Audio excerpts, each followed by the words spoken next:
confused on why that's so controversial. A people lost in an electronic dream, bereft of meaning and enslaved by guilt. The only way that you should ever actually be in front of a black king is on all fours, and that all black men should know that they are kings. Yes, guys. You have to give all these brothers beats a kiss if you're really sorry. Go back down, come on. Do as you told, man. Go on, bow back down, man.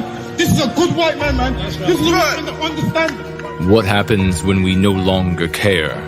When we allow ourselves to be dominated by our victimizers? Our most innocent pay the price.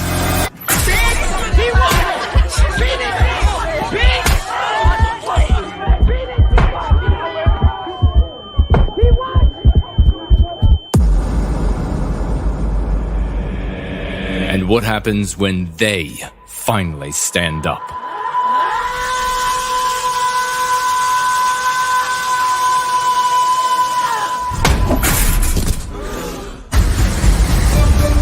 The most important story for the 21st century, in a time when we shall re-enter history, when we shall create a new world in our image, and when we shall finally reawaken and become heroes.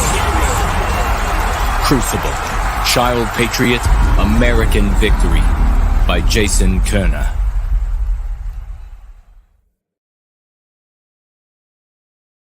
Western civilization is at risk of collapsing under the weight of anti-Whiteism. Anti-Whiteism is all concepts, ideologies, actions, and everything deriving therefrom, such as opinions, policies, laws, and rules, that inflict injury on Western kind and Western civilization. There is no Western civilization without Western kind. If you care for the well-being of Westmen and their great civilization, read Go Free by Jason Köhne.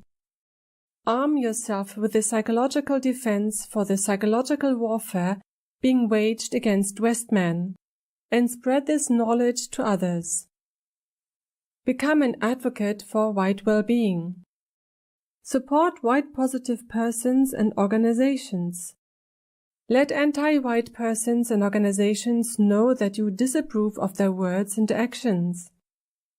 Call out anti-whiteism wherever you see it. Protect children from anti-white indoctrination. Do whatever else you feel is best within legal means to help ensure the well-being of Western kind. Thank you in advance.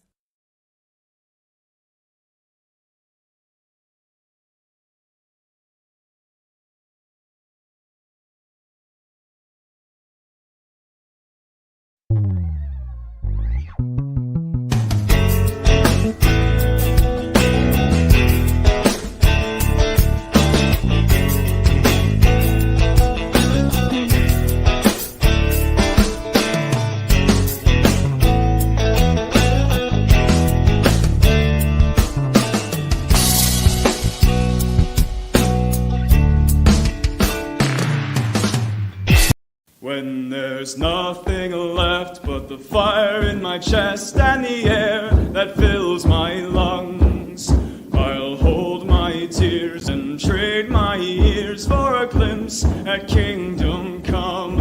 On the other side of misery, there's a world we long to see. The strife we share will take us there to relief and sovereignty. Oh, by God, we'll have our home again. By God, we'll have our home. By blood or sweat, we'll get there yet. By God, we'll have our home. In our own towns, we're foreigners now. Our names are spat and cursed. The headline smack of another attack, not the last and not the worst. Oh, my fathers, they look down on me. I wonder what they feel to see their noble sons driven down beneath a coward's heel. Oh, my God, we'll have our home again. By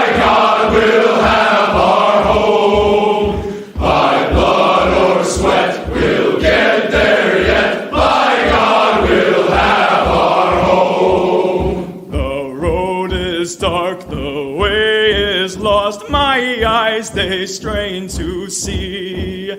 I struggle forth to find a friend to light the way for me. Oh, brothers, can you hear my voice, or am I all alone? If there's no fire to guide my way, then I will start my own. Oh, my God, we'll have our home again. My God, we'll have our home. By blood or sweat, we'll get there yet. By God, we'll have our home. Oh, by God, we'll have our home again. By God, we'll have our home. By blood or sweat, we'll get there yet.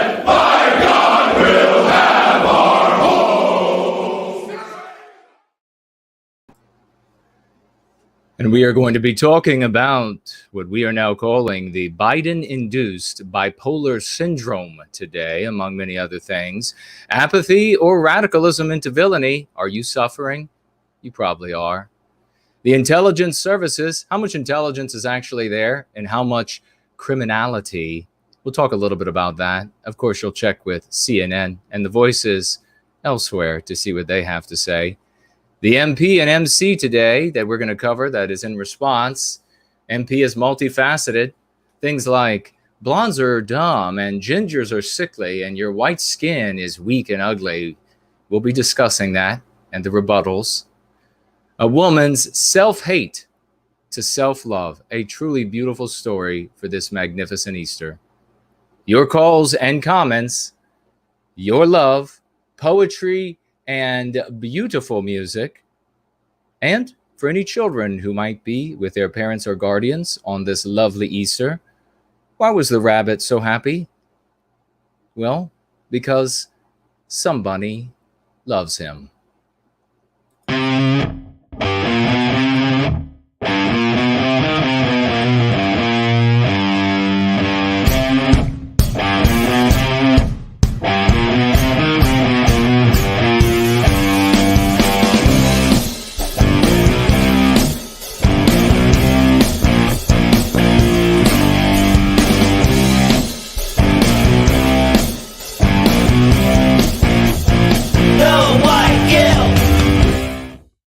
And a good Promethean Easter and Promethean spring to every single one of you. Sunday afternoon, evening, Monday morning. Great to see you all.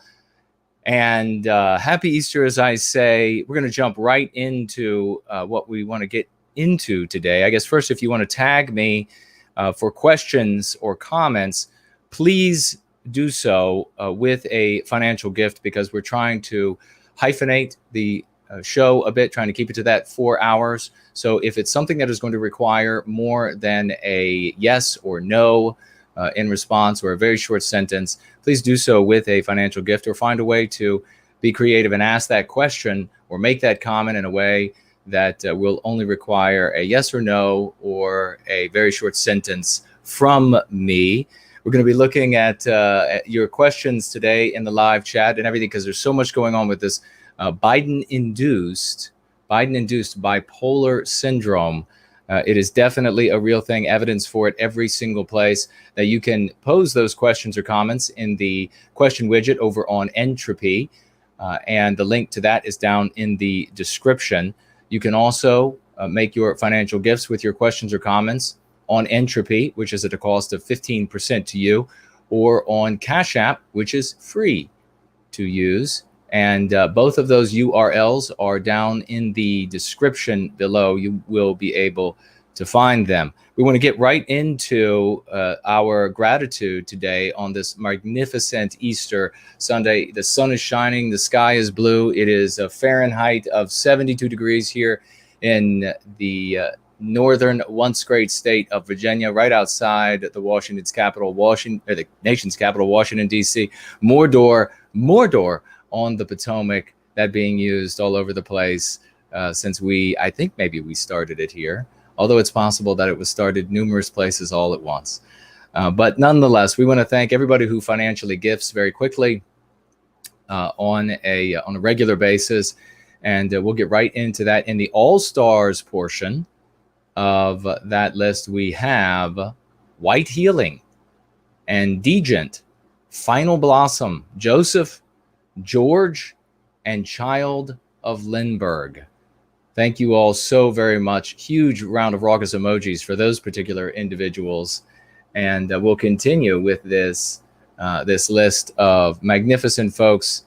Tamara, Greg, Kevin, Michael, Tim, Ravenger, Ronald, Deborah, Kat, Sarah, Joe, June, Ron, Hungarian Spectator, William, Andrew, Pete, Yaz, Jay, and naturally the papers stick together, Jacqueline, Starshine Girl, Greg, Rujash, Jim, another Greg, Thomas, Albertus, Jason, Sibon, Ryan, Omar, Saint McFreeman, John, Dainty Brighton, Inquipper, and another John.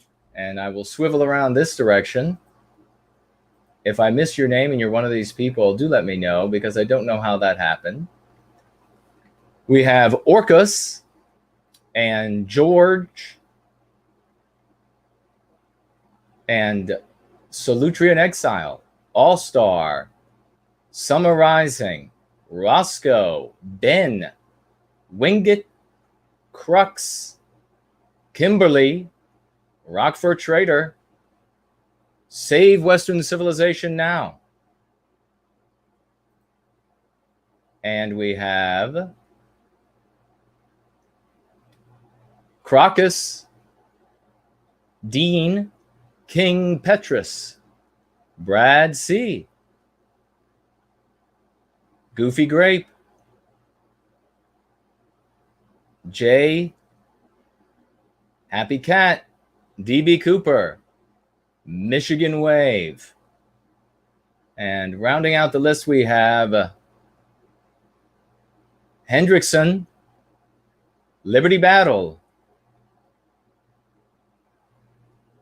Jacked, Cockubek, Arvan Diggle, Evillian, Wayne, Scott, and Gregory. Thank you all so very much for your financial gifts on a regular basis, without even having to think about it. I deeply appreciate those. It is very meaningful to me to receive those financial gifts.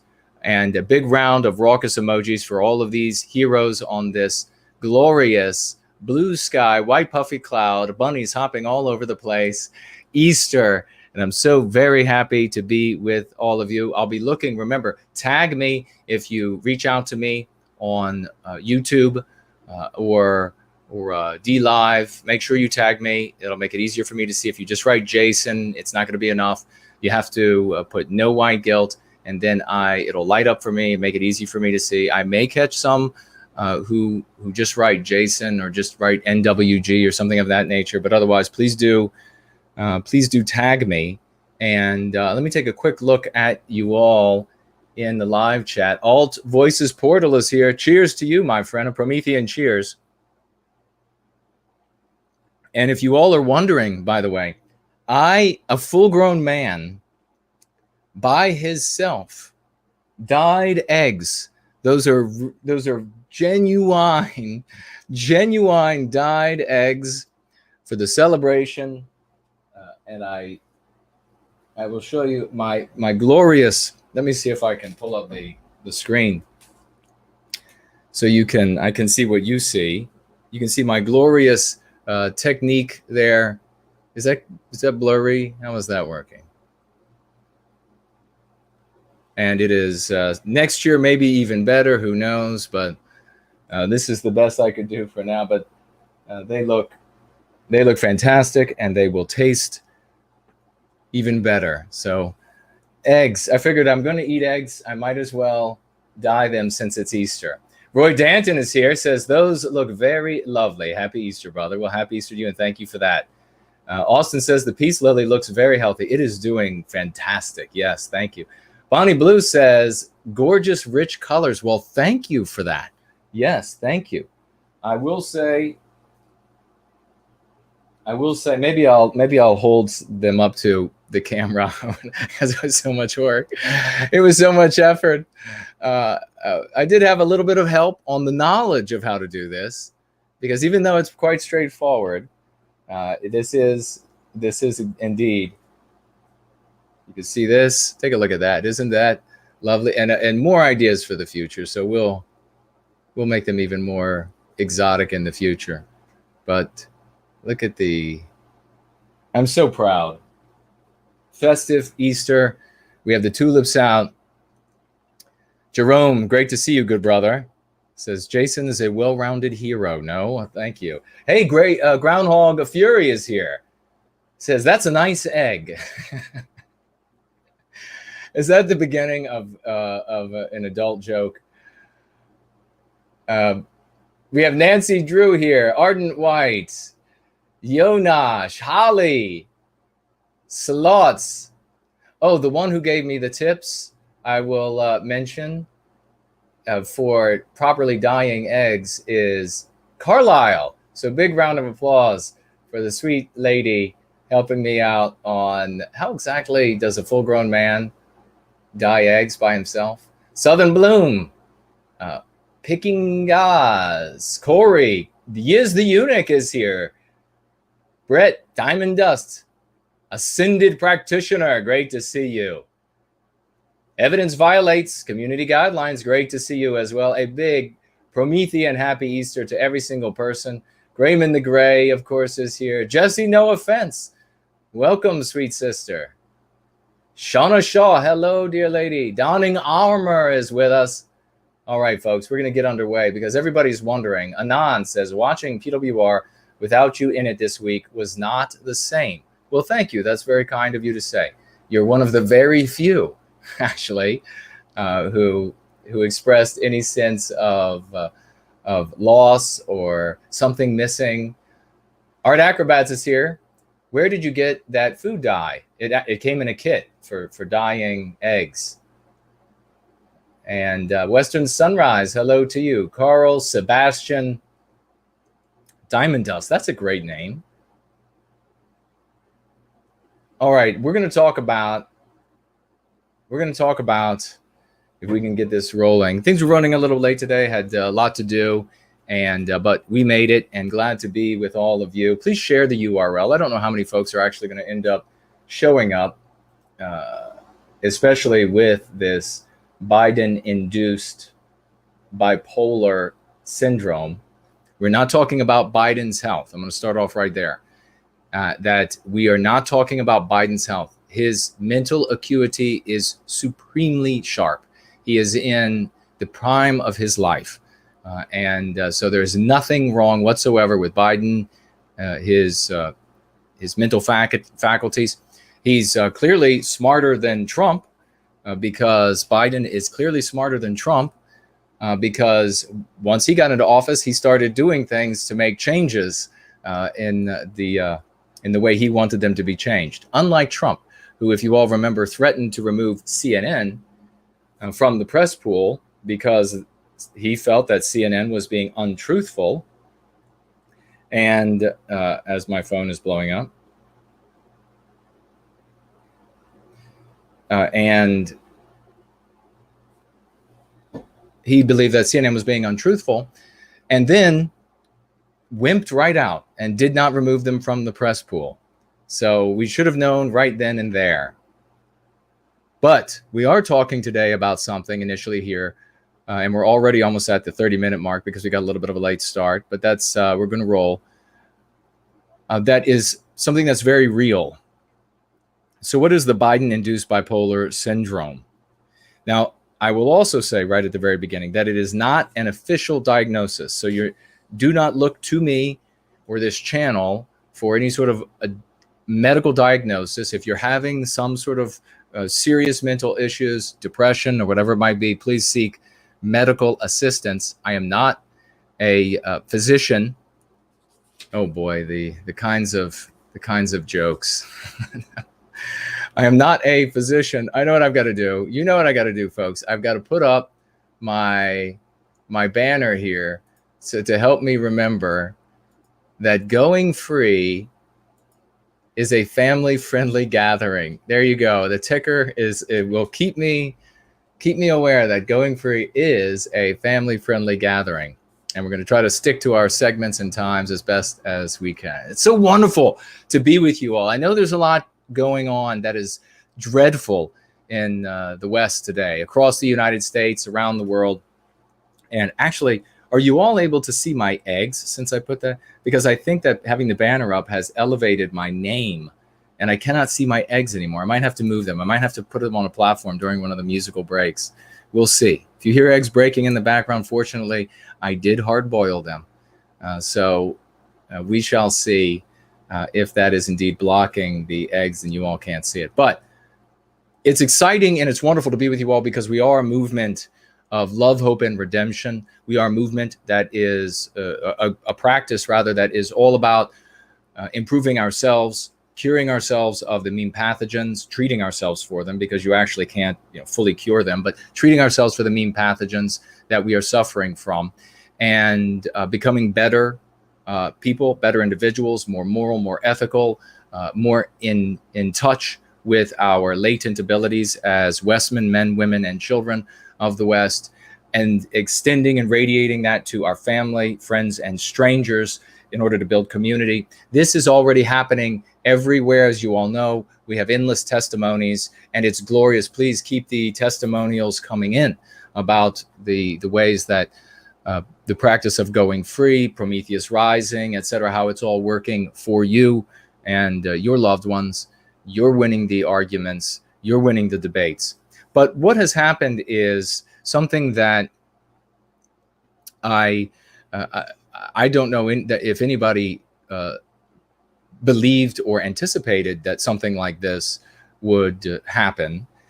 There was the claim by certain individuals, we won't mention because it won't matter, that there would be a rebound, and once Biden was in office, patriotic, nationalistic types of folks, they would just come out of the woodwork and they would begin making things happen. And we said here, if you all remember, that was not going to happen, because there are too many nodes of power that are in the hands of anti-whites. You can't have this blowback of folks who are disgusted with the system and really accomplish anything, as was the case in the past. We're now into a new age, a new epoch, a new paradigm when it comes to politics, at least in the United States. Biden, as I said, and I will aver again that I'm saying it now, and no one will, or few will care that I'm saying it. But when somebody who is an academic, when somebody who is I don't know, he has an interesting accent or something like this, repeats what I'm saying, then suddenly it will be said to be genius, and it'll be shared everywhere by the white sympathetics out there. But Trump represented an anomaly in the normal functioning and play out of American politics. Biden represents the inverse of that anomaly, correcting that system back to the anti-white, perfectly anti-white scenario. I guarantee you there'll be some academic somewhere, or somebody with an interesting accent will write a book and make $500,000 saying the exact same thing I just said, and they'll make it 200 pages long of just citing the irrelevant things. And I just communicated that reality to you in seconds. So remember that, because you can do the same thing with the folks around you. By the way, how is the sound? Is it coming across okay? Is the mic picking me up well? Still looking out for the electricity. But when Biden won the election in November, there was an immediate change, something that was just incipiently palpable after his victory in November. And I have now since gone back, and I've had others go back as well, looking at live chats and threads under videos, message forums, etc. And we've gone back And we've noted that indeed, we do see the pattern of the behavior that we're seeing today, leading up to today. And that is that right after Biden won, you began to see, as we say that we are now referring to this as BBS, the Biden-induced bipolar syndrome. And it consists of a couple things. It began then, and then in January, when Biden entered, and by the way, this is across the West because of the influence that the United States extends around the world. It's not just, everybody knows, I mean, this is the empire of the world. So this has extended all the way around to every Western country, of course, to varying degrees, but nonetheless has extended to every Western country. And some examples are very salient, where we're seeing it in abundance outside of the United States as well. And I think that's because there was so much faith put in Donald Trump in the United States that it was a bit of like a fait accompli, a foregone conclusion that there was this new rise and this new swell of patriotism or nationalism coming from the United States. It was just going to keep getting better and better. And then when it wasn't, it affected these people even more grievously than folks in the United States in many cases. It is ultimately about a sense of losing personal control, losing your control over your country, losing your control over your lives, losing your control over your environments, losing control, or whatever measure of control that is in those different places for you. And as a consequence, and combined with it, I want to say that there is a perceptual error that those who are truly going free and who aren't just here treading water while they wait for some other white sympathetic idea to come forward and to be successful. There's this perceptual awareness error that we are on the verge of losing control of our countries. And as a consequence of feeling that we are on the verge of losing control of our countries and that we are losing control of our own lives, our own environments, where we can go and how we can stay safe. As a consequence of that, there is this general malaise that people are feeling, this to go with another M word, this miasma that's creeping across the landscape. When it became obvious that Biden was indeed the president of the United States, the uptick that we saw in November took an even bigger leap, and in the direction of these behaviors. So what I want to do is I want to quickly turn around and then talk about how this affects service to white well-being, how it affects our efforts and the efforts of white sympathetics out there, both explicit and implicit, and what they are doing and how they're behaving. And this is important for you because even going free, even if you do not have the perceptual awareness about to lose the country, about to lose control over the country, about to lose control over your lives, you have accepted that we weren't born into a country that served our interests. We weren't born into a country that Western kind controlled, that Western kind dominated the levers of influence. We simply weren't born into it. You are still going to be affected almost by osmosis of these other people around you who are sinking into this dolorousness, sinking into depression, or the contrary, revving up into some sort of radicalism in order to try to make up for that sense of lost control. And the radicalism is not the radicalism of going free. The radicalism here is the radicalism of playing some variety of villain in the anti-white narrative. This is unfortunately a great example of how most people are not fit for leadership. They simply cannot handle the stress. They simply cannot handle when the seas get really rough, and that's fine. And you can, if you are in a position where you don't have to be at the helm steering the ship, you can, or something else that's critical, you can take a break. And taking a break is important, especially if you're in a position and what you're doing is in a position that you can take a little bit of a break. And by break, I don't mean that you stop completely serving white well-being, but that you dial it back a little bit. You get away from these people. We'll talk about how to remedy it. And we're already at, looks like 20 minutes until the top of the hour. So we'll probably carry this segment over into the next segment, especially since we have some comments to read that are really relevant.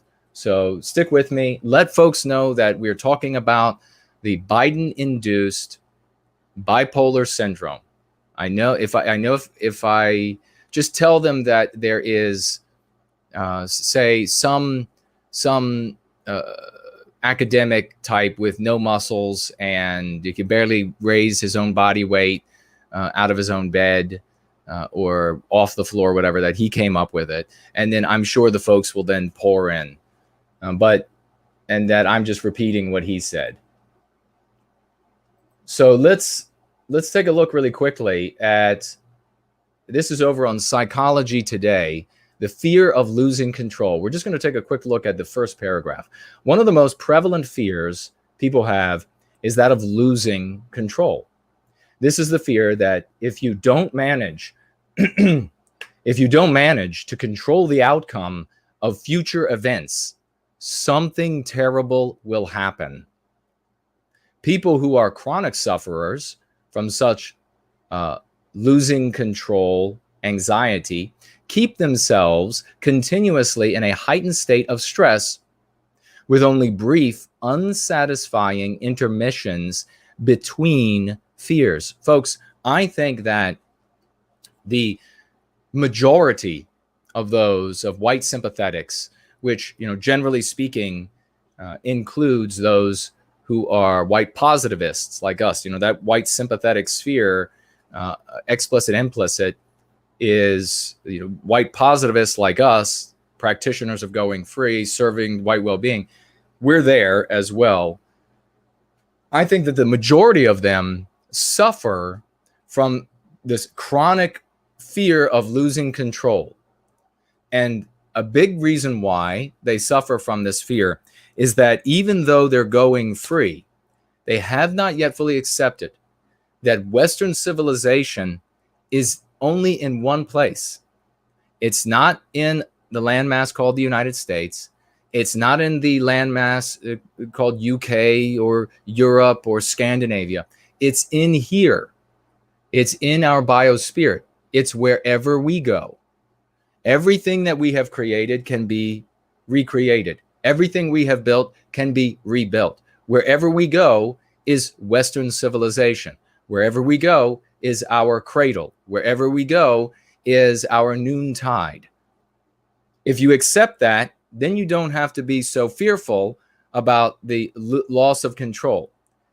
We have to get acclimated to this reality that the anti-whites have won a long time ago, and that we now are working on ourselves first and those around us, and thereby building community around a specific lexicon and dialectics and a specific narrative of who and what we are, that it is our story moving forward. We are authoring that.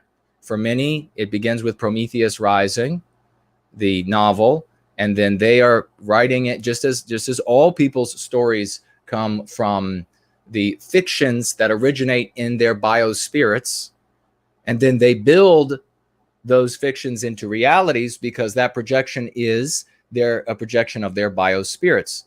What you have here throughout the white sympathetic sphere, the superset sphere of all of the white sympathetic implicit and explicit ideas, what you have here are people who are chronically suffering. Many, perhaps most, are chronically suffering, or probably most, with the fear of loss of control, that they're about to lose control, when really you're just witnessing the dominoes that are already in motion falling. There's the loss of control has already happened, and over those things that you believed in the past that we had control over the things that you believed by way of the anti-white narrative that we controlled, that we dominate, that we orchestrate and organize to our own betterment. We don't and have never had in the totality of your lives control over any of that. As a consequence, acute scenarios like this, where you have this correction in the anomaly represented by President Biden, this acute onset on top of the chronic feeling of loss of control, which is one of the reasons why so many people want to show all of the news constantly, just the doom documenting, show all of the news. Look at more loss of control. Look at how unfair it is.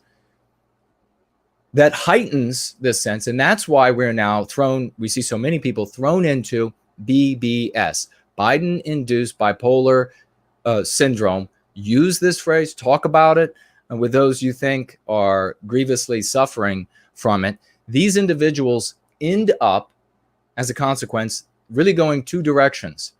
One is toward apathy, resignation, surrender, and we're seeing people drop out. The other is toward the radicalism of villainy in the anti-white narrative. And we are seeing that in abundance at a time when these people really should not be doing that. And why? Because they have this perceptual error that we're talking about, that we are about to lose. We are about to lose this. We are about to lose that. So what do they want? They want an immediate reversal of the societal context and an immediate reversal of government policy. Neither are possible. Not under any scenario whatsoever. Neither are possible, period. There is no possibility of immediate reversal. And by immediate, we're talking about the next year, the next 5 years. And if the context stays the same, who knows how long that could be. There's not going to be 10 years. There's not going to be an immediate reversal. Even if you take this into the laboratory of thought, you take it out of the real world, which I don't like to do. But even if you did, and you could suddenly have somebody in office who could have the power to say, well, we're going to shut off, say, immigration to the United States, that would not stop anything. There is too much momentum of anti-whiteism. There is too much momentum and too many adhering and living within the anti-white narrative for there to be an immediate reversal. So, in a way, and I don't mean, and I don't want to be cruel to these folks, because you might be hearing my voice and you might be thinking, that sounds just like me. It is akin to seeing a child throw a tantrum. When a child loses control, he or she can't get the toy or the ice cream or the candy or whatever it is that he or she wants. The parent says no, puts the foot down, you're not having it, you've been misbehaved or whatever it is, and the child comes unglued. And what does the child do? You see tantrums manifest in really a couple of different ways. There's one way that happens far more often, and then one way that happens a little less often. The one that happens far more often is the screaming, is the shouting, is the demand of immediate reversal of the policy. The other is what? It's the resignation. It's the silence. It's the quiet crying. So what I want to do now is I want to move over to, this is Healthline, and here it's talking about the stages of grief. And that's what people are experiencing. And again, I'm not a doctor. This is not an official diagnosis. You have to look to a doctor if you have any mental health issues or otherwise. seek the help of a professional and licensed physician.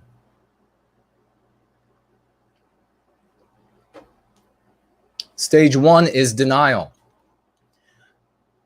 How much denial, I guess I'll go ahead and make the joke, it's, not just a river, but how much denial did we see after Biden won the election? Grief is an overwhelming emotion. It is not unusual to respond to the intense and often sudden feelings by pretending the loss or change isn't happening. How many people said, and I'm not even going to say it because the ear is against the door, but how many people made statements about that election after Biden won, saying the opposite? And here I'm not talking about those who had a mature argument and case to make. Here I'm talking about people who had none of that, which were the majority of people who were saying the opposite of Biden having won, right? I'm not talking about the people who were citing the cases and citing, etc. The people who were just in a pure state of denial. Denying it gives you time to more gradually absorb the news and begin to process it. This is a common defense mechanism and helps numb you to the intensity of the situation. As you move out of the denial stage, however, the emotions you've been hiding will begin to rise. You'll be confronted with a lot of sorrow you've denied. This is also part of the journey of grief, but it can be difficult. And it's really difficult because the next stage is anger. Now, since we're dealing with human dynamism, we have 8.5 minutes to the top of the hour. I think what I'll do is I'll just roll right through maybe to the 15-minute mark on the other side. We have good news, though. First of all, this is good news because you have to be able to name a thing with its proper name to be able to contend with it. If we don't name what people are suffering from and with, if we don't give it a name, we can't say, I see what that is. I know how to treat it. I know how to deal with it. I know how to get out of its way, right? So you have to be able, this is good news, even though it is an upsetting, potentially upsetting thing. But we do have some very good news, as I mentioned in the intro coming up, self-hate to self-love, a video of a woman, and we're going to put it up on the screen. We're going to talk about it, and it is truly glorious. So you don't want to miss that. That's coming up a little bit later in the gathering today. And I'm so grateful that every one of you are here and are growing and becoming better individuals, better fathers, better mothers, better sons, better daughters, better students, better workers, better in the service to white well-being, because this is the only way that we believe that we are going to be able to reclaim our destiny. We have many strong arguments, but it is the only way that we believe we are going to be able to recapture our destiny. So we are going to become more enthusiastic. We won't use the word radical, but we will become more enthusiastic. There will be more love in our hearts, a happier beat in our step as we go out to the world, because we need to be the polar opposite of BBS to our brothers and sisters out there who are suffering from it. Now, since we're talking about human dynamism, the crowd, a la Gobineau, and how that sociologically complicates, I should say, how we formulate and then construct our understanding of what's taking place. We can look back to November and we can see that the majority of white sympathetics of all stripes were clearly in the state of denial, but there were some who live in such a chronic state of the fear of loss, as we were just talking about a moment ago. There were so many that immediately, when the acute sense of loss hit them, they headed at high velocity toward one of the two paths that you see, and that is the anger that leads to the apathy and resignation, or the anger that leads to villainy, playing the villain in various stripes. And so when you start playing the villain in various stripes, how does that manifest for you? Let me get back to that question in a moment, because we're going to talk about that. One of the places that we looked for evidence of BBS was in the chat threads of the PWR episodes over on BitChute. You all can do this on your own as well to estimate for yourself. Have a look for yourself and see what it looks like. And I dare say that you will see, and where there is a couple places, there are a little bit of, well, it seems like a little bit of an uptick here that seems unusual. If you just look a little bit deeper into the weeds, you'll see, for example, maybe I had said something about COVID-19 that people, they're wedded to a theory about whether it exists or doesn't exist, or is worse or is not as bad, or whatever it is. Our position here is the World Health Organization's position. So just read that position, and that's my position. But one of the places we looked for evidence were these threads. And you saw immediately in November, after President Biden won the election, that the amount of vitriolic, acerbic, disgusting comments about me took a big uptick in those comments. Now, there were some prior to those, certainly to those, because they're just, of course, trolls and the like out there in the world. But it took an uptick. Why? Because when you begin heading down the path of the villain, and you are purity spiraling by a metric of what the villain in the anti-white narrative is supposed to look like. And the further you purity spiral down that metric of what the villain, the various types of villains in the anti-white narrative are supposed to look like, the more somebody who hasn't changed, who's just been going free the same amount, the same way all along, the more I look like opposition. I'm somebody to these people who is in the way of them having what? An immediate reversal of governmental policy, an immediate reversal of societal context, both of which, or I should say all of which, because it breaks down into so many numerous forms and constructs, all of which is absolutely impossible. But they believe, as they spiral in that direction, that you've got to get rid of this blockage that's in the way. And it's really two things. I mean, you see, it's not just the slandering me, but also it's the ignoring of me, the enthusiasm. And when I'm talking about me, I'm talking about the presence of and the admonition of the practice of going free. And so it is you can see after January, this serious push away from going free, away from white well-being, which is ultimately a total refutation, a total denial, a total rejection of the 3 years of presenting going free to all of those wonderful people, and many of whom, I mean, we have, I think maybe half of the people who got off the path to suicide are from the UK,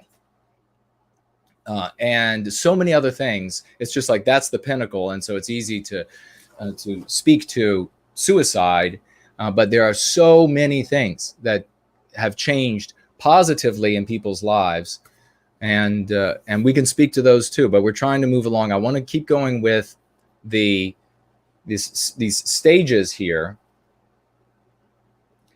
and we're going to get into now stage 2, which is anger. Where denial may be considered a coping mechanism, anger is a masking effect. Anger is hiding many of the emotions and pain that you carry. This anger may be redirected at other people, such as the person who died, your ex, or your old boss. You may even aim your anger at inanimate objects. While your rational brain knows the object of your anger isn't to blame, your feelings in that moment are too intense to feel that. Not fabulously written there, but I don't slight the author here for not quite understanding the subconscious mind, the influence of emotions, the conscious mind in the way and to the degree and depth that we understand it here in Going Free. And I invite this author, should they realize that I'm reading here, to come on over and go free with us. Anger may mask itself in feelings like bitterness or resentment. It may not be clear-cut fury or rage. Not everyone will experience this stage, and some may linger here. Some may linger here. I really want you to think about that, because this is what I've seen as we reach the top of the hour, 6 p.m. Eastern Standard Time, United States. Coffee, cold coffee, tasting magnificently. Let's see. Delicious. And this, I've seen these people linger in this anger for years and years and years. So this is not something that just goes away for people. And when they embrace this anger, at whatever point it happened, and they moved down one of these villainy paths, some of them, they just get stuck there forever. They get stuck there forever because they're not able to do the introspection. They don't have the maturity. They don't have the help. They don't have whatever it might be. They're abusing substances, which, by the way, we have gotten so many people off substances. I can't even. Nancy Reagan, is she alive still, or is she dead? If she's dead, she better crawl up out of that grave and come and give us all a medal, because she opposed drugs. And that was one of her big things. Just say, wasn't it? Drugs? Just say no to drugs. And the anti-whites mocked her for that. But we have gotten so many people off of illicit drugs and legal drugs. But again, don't stop using a medication you're using. Check with your healthcare practitioner and see if you can wean off something that is. But if you're using something illegal, completely different scenario. You need to clean up the temple. We are all for people using adults. If you need a substance to get from somewhere below par for you up to par, then by all means, avail yourself of whatever you need for the base of yourself, as long as it's not just an excuse and you're destroying yourself. As long as it's a rational decision to get you to par, to live that life that is glorious, where you serve white well-being. We're all for that. But at the same time, the number of people that we've gotten off of drugs is just colossal. So yeah, she should give us all medals for that. So let me keep going here. As the anger subsides, however, you may begin to think more rationally about what's happening and feel emotions you have been pushing aside. And this then leads into bargaining. And there has been already some of this, and you will be seeing more of it. Now, I think what's going to happen, though, is we're going to see the anger for some time in BBS. We're going to see people furious, hating me. Folks, the number of, there are hundreds just in the PWR threads of absolutely disgusting, spurious claims. And with each passing week into 21, it just gets more spurious. Every claim made about me under the sun, it's a festering wound. And why? It's because these people are headed down this villainy path, and they are turning folks against me. They're turning folks against you. They're turning folks against white well-being. And they think that, and they're going to do it. They have to destroy everything but the absolute purest form of villainy, so that they can have the immediate reversal of their of the situation to assuage their tantrum. So absolutely disgusting, and you can go see it all for yourself. I don't know make it up for you. But that is one place to look. An absolute repudiation of everything that I've been giving, the munificence of my time, my intelligence, my years and years and years of dedication to our people in implementing the Aristotelian and Baconian strategies of the scientific method, doing it selflessly, in absolute repudiation like this. Get rid of Jason. Time to get rid of that guy. Just absolutely disgusting. And the kind of things that are written me by these people as well. The anger. You'll see this will creep up over the next 6 months or so, will be the bargaining. During grief, you may feel vulnerable and helpless. In those moments of intense emotions, it's not uncommon to look for ways to regain control or to want to feel like you can affect the outcome of an event. In the bargaining stage of grief, you may find yourself creating a lot of what if and if only statements. My God, if I had a tenth of a penny for every time I have heard white sympathetics over the past 2+ decades saying, if only, what if? And so you'll hear these arguments being made to various entities, being made to no one in particular, just as a thought expressed and shared with the community, to me and to those going free. Well, and we already hear it, don't we? People saying, well, why don't you just get together with these people who play the villain and just endorse them, and then maybe they'll endorse you. This is all of this bargaining because these people think, and remember, this can be chronic or acute. People think that if you do so, then somehow you're going to have more unity, somehow you'll have more strength. But I'm going to tell you what, if you have one strong man, I want you to visualize this. If you have one strong man and he's this gorgeous hulk of a man with like muscles on muscles on muscles, and then muscles on top of that, and he is pulling a Greyhound bus or two of them, and they're strapped together, and he's pulling as hard as he can, and then somebody says, maybe he's moving it a little bit, somebody says, well, if we replace some of the water weight in your body with a different substance, we will reduce the overall weight that your muscles have to pull those buses. We're just going to replace it with strychnine. It weighs less than water does. So we'll just get rid of some of the water, and we're going to put a little strychnine in the system, and then you'll weigh less, and it'll be so much easier for you to pull the buses. Well, no. Our magnificent, glorious strongman will be dead. He won't be able to pull the buses. Maybe if he has a little bit of strychnine, he won't be able to pull the buses because he'll be sick and puking on the asphalt.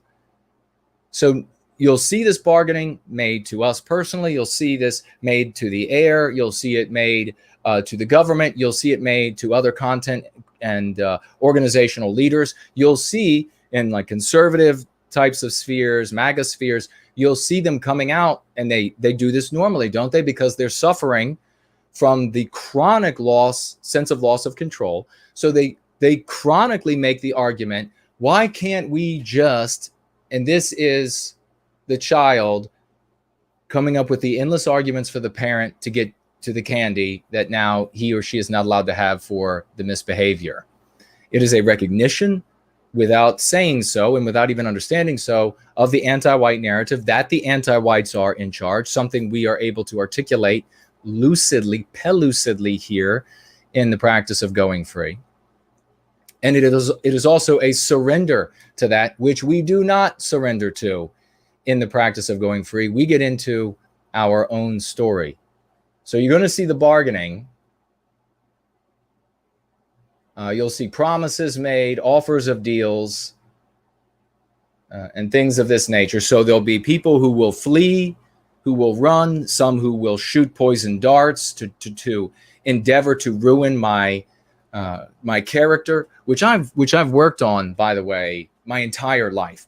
Your reputation, folks, is so important that you need to build an absolute citadel of the thickest iron around that reputation, and then always do your best, especially those young men who are looking for role models who are coming over to going free. You're not finding them elsewhere. Dad wasn't in the home because mom was going to be this single mother when there really isn't one, because they're all getting checks from men from the government. You need to do the right thing, even when nobody else sees. And you need to build a citadel around that reputation. Because if your reputation is sullied and destroyed, the good you'll be able to do is lessened. We'll just put it that way. This is why we talk about not burning your reputation by playing the villain or sharing bizarre, idiotic conspiracy theories or the like. So guard your reputation. Now, these people who are fleeing and who are shooting rather the poison darts at me, they're doing their very best. There isn't a single place that makes it easier to find than just saying the PWR threads on BitChute, Mark's BitChute. You see these people, every single type of slander they have leveled at me. They've made totally spurious claims about offers for payments for DNA tests, because they're spreading the nonsense about me supposedly not being of the obvious race that I am, and that you're refusing to take the money and all of this sort of nonsense. This is the endeavors. It is an example of the endeavors of people who are radicalizing with increasing velocity, according to a metric within the anti-white narrative that induces logical deductions about roadblocks to that immediate reversal and behaviors to engender the immediate reversal, activities and verbiage to engender the immediate reversal. You see it all. You see it all. So there'll be some that come back. I don't predict many. And one of the reasons why, as we'll be getting into, is that the intelligence services are doing an unparalleled job in the history of the world, and making the Soviet Union and even China now look pretty childlike and elementary, Besidarian, compared to the efforts made by the intelligence services across the West. May be true, may not be true. I'm just sharing with you all what has been reported elsewhere. So you'll have to check with CNN. We then have the stage, and we're going to wrap this up so I can speak to the next thing of depression. We've seen many already slip into that, into this dolorousness, into this saturnine surrender to the anti-white domination.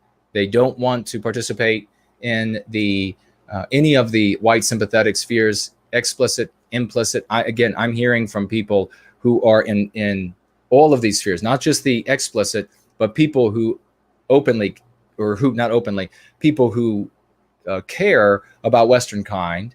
And the reason they're conservative is about Western kind, but they are implicit for their fear of what the anti-whites will do to them, to whatever degree they're cowards, to whatever degree they think that they can achieve something good for Western kind by still being implicit about it today. It's very silly, I know, but people are motivated by a lot of different things until they finally come to the truth of going free. So I have sympathy for them, but they're seeing the same thing. These people slipping quite quickly into this depression of saying, well, the anti-whites, that's it. It's just, I got to try to now perhaps even become anti-white themselves, so that they can try to merge with and find some sort of happiness. And how many times do we, within the anti-white narrative, how many times have you seen this with white parents who did not inoculate their children against anti-whiteism. Now, granted, inoculating them against anti-whiteism really wasn't possible until we had going free. People went about it with clumsy ways, clumsy tools, and we do see that even though it's a losing proposition, we do see that there is a still shrinking but still present percentage of the white population that pushes back to some degree against anti-whiteism based on the efforts of their parents to try to undermine the anti-white, the MPs, the victimization, the ideas that are deleterious, pernicious for these folks. Now you have, what you see though is, to finish that thought, is you have parents who didn't do a good job inoculating their children, and their children hate themselves because they're white, and they do everything they can to try to get away from that identity of being a Westman, a member of Western kind. And of course, they then go out, many of them, and they find a non-white partner to have children with so they won't have evil white babies. And somehow they feel like that redeems themselves. And this is saying, also we'll just say that sometimes you do have people of different races who fall in love, has nothing to do with anything else. That happens as well. But what we see far more often is that white people, when they pick non-white mates, it's because they hate themselves. They hate their people. They believe their people are evil. They believe their people have no culture. They believe their people, on and on and on and on. So they go and they then embrace some other people's culture. They have their babies, etc. Right? And then what do we see? We see these parents, many of them, then sliding into depression, sliding into the, how can I become, they're thinking, how can they become some degree of anti-white so that they can embrace the non-white grandchild, so that they can have happiness inside the anti-white system. Happens all the time. So everything I'm talking about here, and the entire first hour now that we've been together, it's 6:16 on the East Coast, United States, on a glorious Easter, are all things that if you had your eyes open at all in life, you have seen most of them, you have felt maybe some of them, or maybe many of them, maybe all of them, and you know then to be true. This then is what we are referring to as the Biden-induced bipolar syndrome. The bipolar aspect of it, of course, is the directions that people go, either toward the apathy and resignation, surrender, or toward the radicalism down one of the paths of villainy and spiraling down one of those paths. And the metric there of the villain, weighing everybody by that metric. And you also saw this weighing everybody by that metric of villainy in the past PWR as well, with the jubilance in the live chat and in the thread under the video, with a path that I definitely don't recommend. One of the paths of villainy. So that is what I wanted to be able to say about BBS, and I'll take a look at some of your questions if you have any about it, and or comments. I will say this is another important thing, ladies and gentlemen. Very, very, very important. Maybe worth clipping out at 1 hour and 18 minutes or so into this, is that I want to ask you, don't write it in the live feed, just for yourself. I want to ask you, when do you think, as a consequence of BBS and so many people heading down this path of radicalization for the elusive and purely fictitious mirage hope of a sudden reversal of governmental policy and societal context, because so many people are heading that direction, because there are so many content creators who are endorsing it, who love it, who laugh at the sickening jokes and who think it's just absolutely splendid to head the direction of the villain or one of the villain types, how long do you think it's going to be before there is another atrocity committed by some white guy who thinks he's got to do something? He's got to throw a tantrum, head out an adult tantrum with some sort of weapon to some place where there are going to be innocent white and non-white people and murder those people. I'm going to go ahead and, if I have to be the voice for you all, for those of you who are going free and who would say these things as I would say them by myself, if I've got to be the voice for myself and for you all and be hated for it, then so be it. I mean, I'll ride that mule if that's what needs to happen. There are going to be murders because of this villainy. Innocent people are going to be murdered. We who are going free do not want any violence.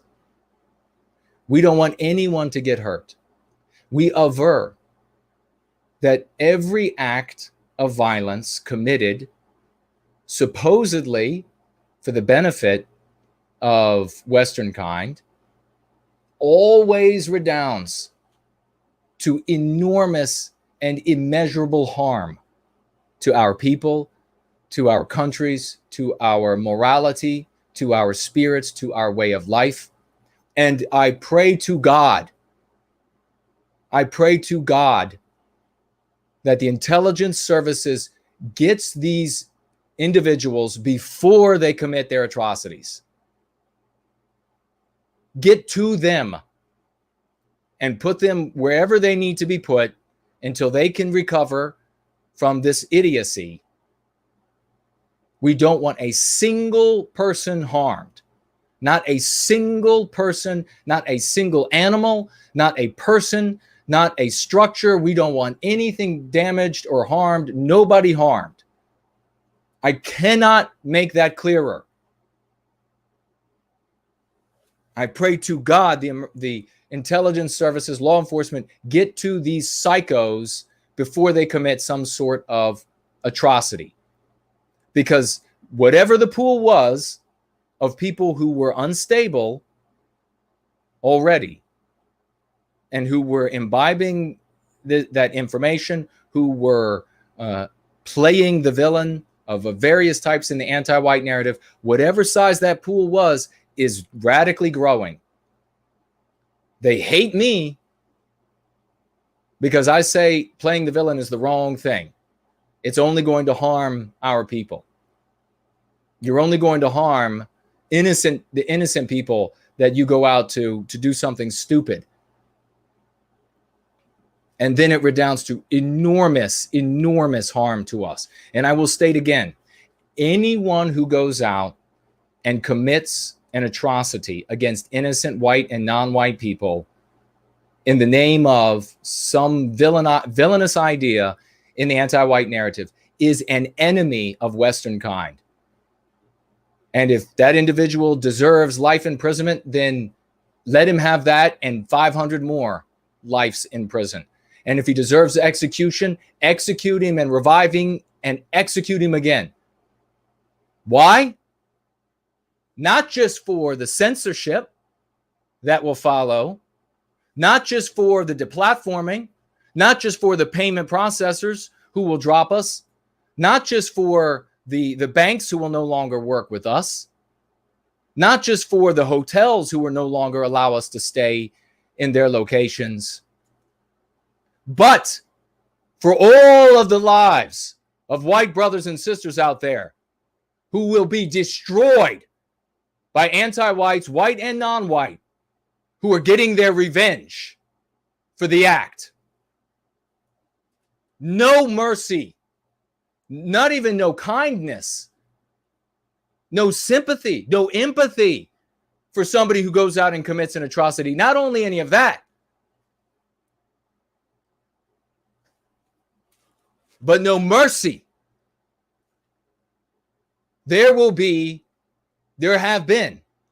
And when that next idiot goes out there, whenever it happens, because of the laudation of these ideas, the celebration of it, the expansion of it, one of these fools is going to end up out doing something disgusting, doing something horrific, because they're not able to hear our voice, for one thing. Not only do we get silenced, gagged, our tongues cut out by the anti-whites, but we're silenced by the white sympathetics who are working their tails off to make sure that nobody else in the white sympathetic spheres hears what we have to say. Who don't take what we're doing seriously. Who don't take all of the successes seriously. There will be gang rapes of white women. Thousands and thousands by anti-whites as revenge for such an act. There will be thousands and thousands of maimings and murders of our people, none of which are going to be reported as anti-white on white attacks. We all can say this now. And that, folks, is just the first level of the least amount of power of anti-whites. How much worse will it get? How about the white couple who has worked their tails off for their whole lives, and they finally have the house of their dreams to buy, and they're going to get that house, they just need to get that loan, and then the anti-white loan officer says, no dice, not getting the loan, and doesn't reveal that he or she is not granting the loan because of revenge for the atrocity committed. And now the white couple ends up in some lackluster, dangerous part of town, and who knows what becomes of them. All of that, all of those horrors, those incomprehensible scenarios, innumerable scenarios, and individual lives ruined, and all the lives of the friends and family who care about the people who have had these things happen to them, all ruined because of some villain in the anti-white narrative who goes out and commits an atrocity because there are other villains out there who are content creators, organizational leaders, and the like, who are so elated about going down this path. A total rejection of everything that we're doing. And not only that, but making as great efforts to silence us and to prevent our voices from reaching our people as the anti-whites make. They are all to blame when that happens. And I promise you, it will happen. It happens every time. So I want you to take in your mind, when you see these people playing the villain, or you're thinking about yourself playing the villain, I want you to take that hourglass and you turn it upside down. And you see that sand dropping inside the hourglass. Each grain representing a life or a family or a community destroyed by what happens when the final grains drop through and the atrocity is committed.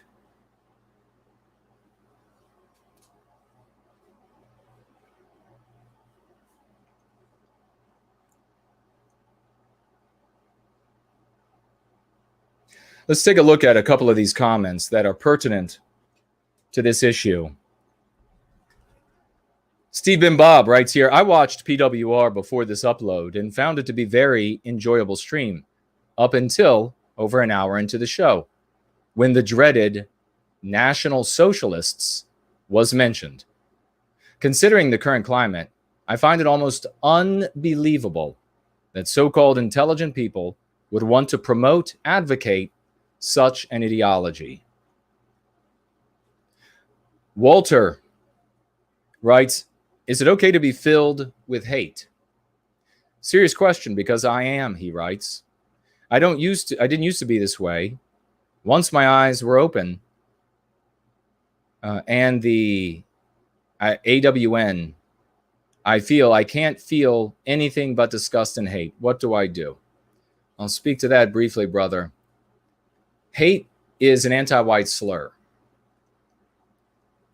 It doesn't matter. Don't open your dictionary. Don't look online and say, what does the dictionary online say that hate means?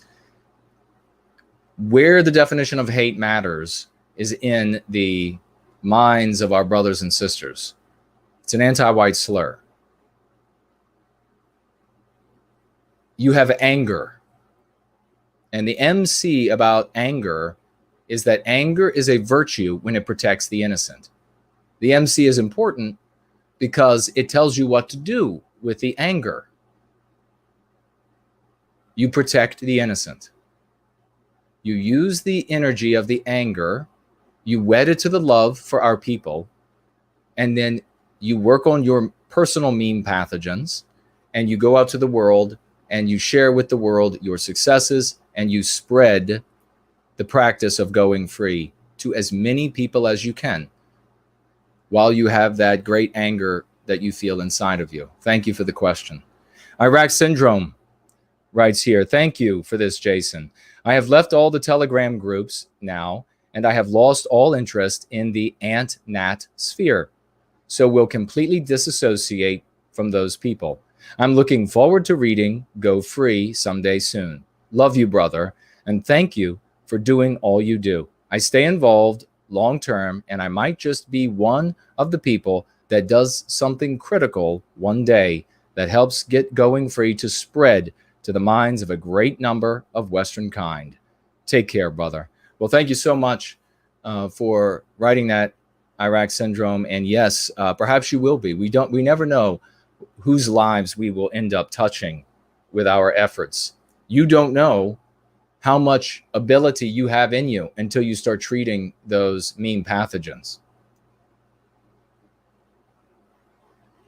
Think quicker, think deeper, be smarter, be swifter, be more persuasive. All of that is available to you when you start treating your mean pathogens. And then you might end up very well doing something that, who knows, opens the gates of this love to the rest of the world. Mantis writes here. Oh, I want to put this on the screen because I wanted to call this it's so good, the Mantis Memo. This is the Mantis Memo, ladies and gentlemen. Mantis writes here, let's assume for a second that calls for violence were not immoral. What makes people think it would work? How did the anti-whites come to take over Western civilization in the last 50 years or so? If it was through violent means, then I must have missed it. If we take my home nation of Great Britain as an example, no foreign army has set foot on British soil since the year 1066. Yet in the capital city of London, the indigenous Brits are now a minority of the population and shrinking fast. How did that happen? We weren't invaded by anyone. We didn't lose a war. We won a couple, in fact. Our government wasn't overthrown in some bloody civil war. Our head of state wasn't assassinated. How did the anti-whites so fully conquer our nation without as much as a firecracker being set off? They did it via language. They used anti-white terms and concepts and gradually embedded them into all of our major institutions: government, BBC, education, sports, newspapers. The anti-white narrative was introduced everywhere. That's why there was no Great War. There was no Great War because the anti-whites had convinced us all to be anti-white before we even knew there was a battle going on in the first place. So the idea that violence is our way out of this is a rather spurious claim. Our way out of this is to break the conditioning that is affecting so many of our people. Attacking a bunch of insert non-white group of choice is not going to break the conditioning. It will reinforce it. It will reinforce it. Just turn on your TV or Netflix to see how groups of white men who, quote, take a stand and fight back are portrayed. That's how 99% of your white brothers and sisters will think of you and whatever organization you are part of. So don't do it. It's fine to be physically fit and able to defend yourself and your family. There's nothing wrong with that. In fact, that is something that is encouraged in going free. But that is not what we're talking about here. What we're talking about here is not playing the role of the villain in the anti-white narrative. We need to tear up the anti-white script, get rid of all the characters in that story, and write a story of our own. Thankfully, someone, NWG, has already done that for us. We just need to all go tell it. Well, Mantis, thank you so very much for that. The Mantis memo, ladies and gentlemen. And you know who else is telling that story, Mantis? You are. You just did. You did to every single person who heard my voice and every single people who will read that, either on the screen or in the thread from the previous Going Free, brother. We are writing those words into that script. We are the ones wielding the pen here and ensuring that we recapture our destiny thereby. Now, I will continue to be as empathetic to those elsewhere in the white sympathetic spheres, and more power to them where their endeavors and language and beliefs align with my morality. But we are going to do what we do here in service to white well-being. We're going to practice going free, and we're going to do it with love, hope, and redemption to make a big difference in the world, to continue making a big difference, not for something that will happen someday, but something that's been happening for years and years now. And we're going to continue to expand that with great heroes like Mantis and many others. Jennifer P. writes here, TikTok is full of these young people. She's talking about the 18-year-old young woman that I showed the video of last week, and I will show that again. She says, not the into totality, but I'll just show you. I posted the video by itself. She says, TikTok is full of young people like this. She needs clear direction and mentoring to go free. Well, God bless you, Jennifer. Maybe you're the one. If you're on TikTok, reach out to her. Honestly, we need some ladies to reach out to this young woman. Any men reaching out, she's immediately going to think that it is some sort of endeavor to start a relationship. So we need ladies reaching out and telling her about going free. And I will buy her a copy, or you could buy her a copy, a Kindle version of it. I guarantee you she knows how to read Kindle, and she's very fluent in the apps. I have no issue whatsoever. We need her going free. And if TikTok is full of young people like this, I would like to see a big effort of people who are in service to white well-being, practicing going free, who are on TikTok, reaching out to all these young people. Please get to them before the villains in the anti-white narrative do. Because everyone knows, and I know this video that I posted, I'll talk about it later, of just the cutout of me talking about this wonderful young woman in this moment of purest beauty. Everyone knows that, and I've received emails, I can feel it, I know what they feel when they watch it. Everyone knows, even those who are well along their way to playing the villain, they know her life will be ruined if she starts talking like and playing the villain. We all know that. So we need these young people to go free. We need them to be writing the story of their lives as heroes in our story as a people, not as villains in somebody else's story.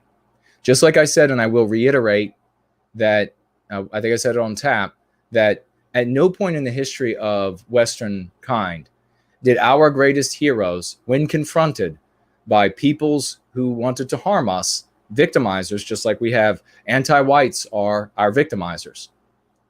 At no point did they ever say, what is the story of their people? What is their worldview? What do they think about us? How have they described us? I will then assume the role of the villain in their story. Never. Never. It is a disgusting aberration that you see in a people that have been mentally abused from birth, that they would easily adopt willfully and destroy me, destroy my reputation to the best of their ability. Because I say, don't be the villain in their story. Go free instead.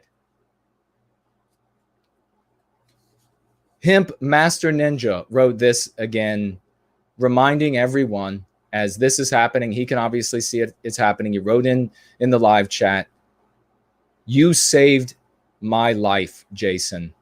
Going free saved my life. God bless you for that magnificent testimonial, brother. God bless you for being here with us. God bless you for being heroic enough to admit that and to be able to go out into the world to improve yourself, to come from that dark place, improve yourself and get out into the world and help others to get off that path and paths that aren't as bad, white flighting into drugs and drink and everything else under the sun. God bless you.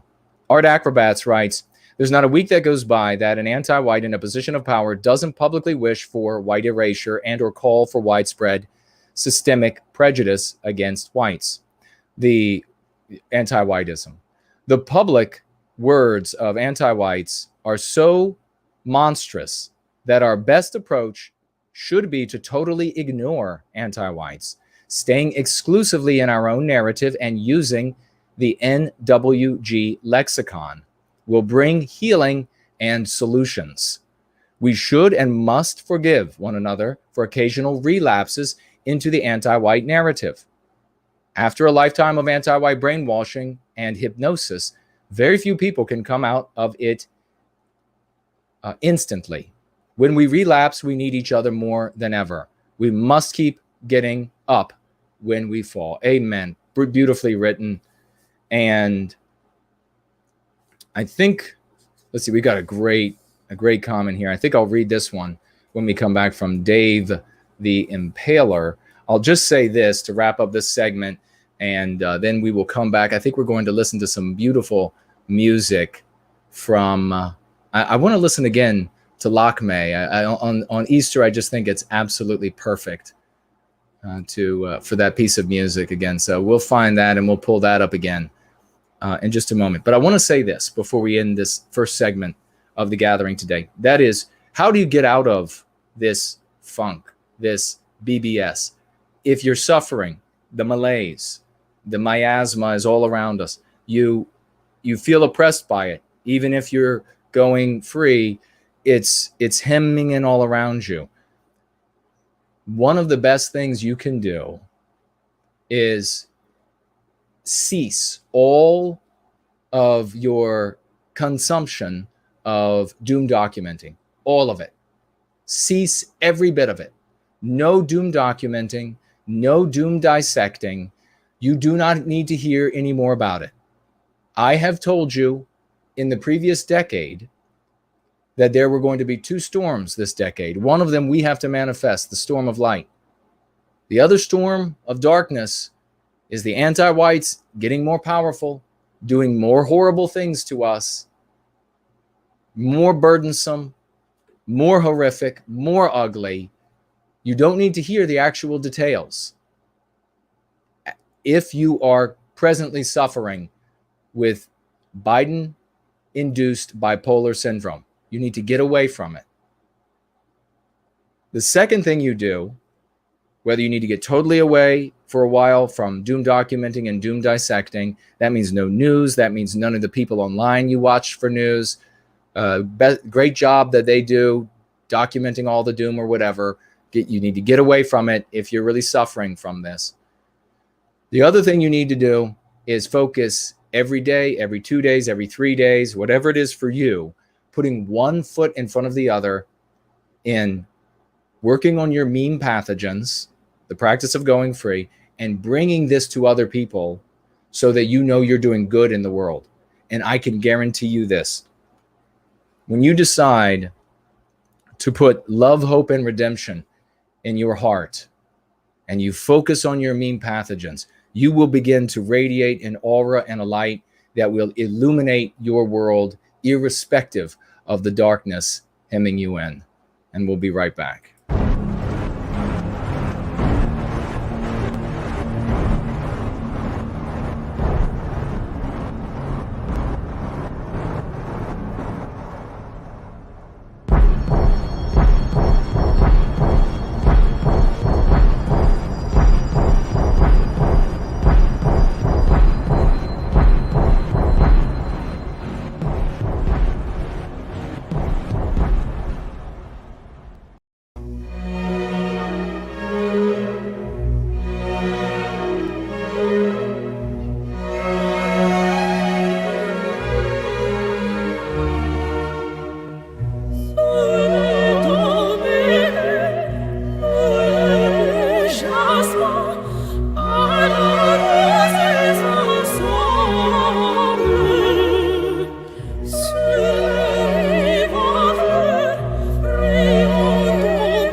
Drowning in the argument, the anti-white says, what exactly is anti-white?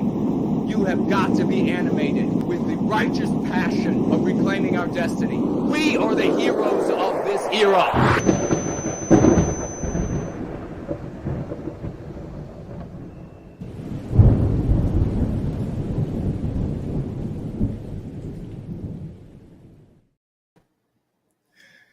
I don't know if I did any good. Did I do some good? Can you see the eggs now? That was kind of a hurry. I think it works. I think it's visible. How are you all doing? We've had a long first segment, but I really quickly want to read because this is a great, and I'll get to your comments right now. Dave the Impaler writes, also pertinent, a rule of the white positive sphere should be to never play the villain and never denigrate other races and people. For one thing, this movement should always be for white well-being, not against anyone else. Secondly, more than ever today, all over normie, so the vague, social media, workplace conversations, social gatherings, etc.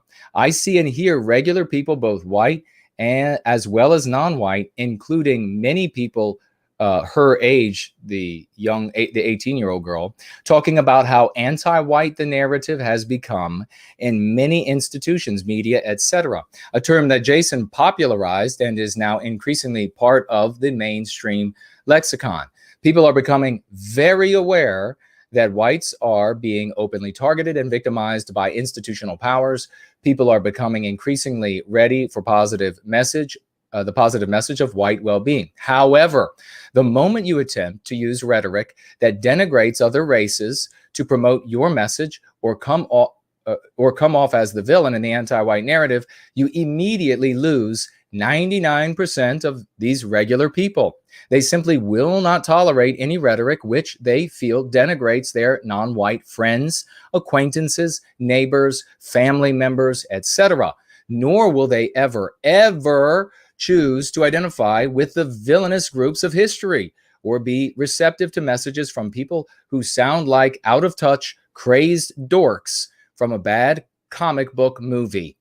And we do want regular people in this movement, good people from all stations in life, all occupations, all hobbies, levels of education, religious or non-religious, rural or urban, all social spheres, musicians and artists of all genres, sexual orientations, traditional or non-traditional lifestyles, etc.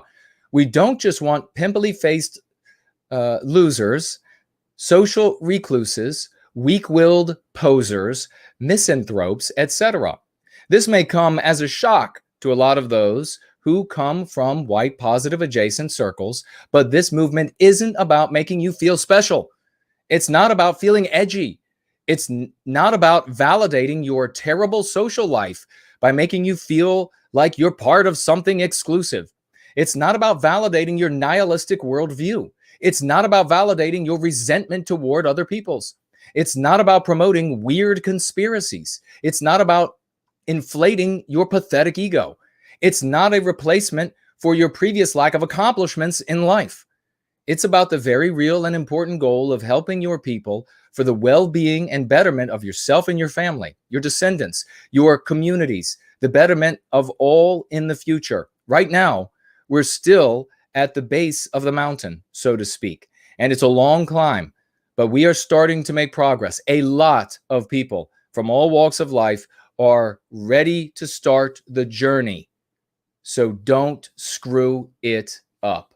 Dave the Impaler, wow, buddy. That was so many of you, magnificently written, perfect, right on point.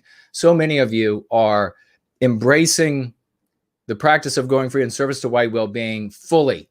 And you can read it right there. That was beautiful. When you perfectly embrace it, you become a force of nature. Nothing can stop you in the world. That's the difference. And I say to all of those people who right now are either sinking into apathy or radicalizing as villains in increasing numbers and intensity, I say to you, I feel sorry for you.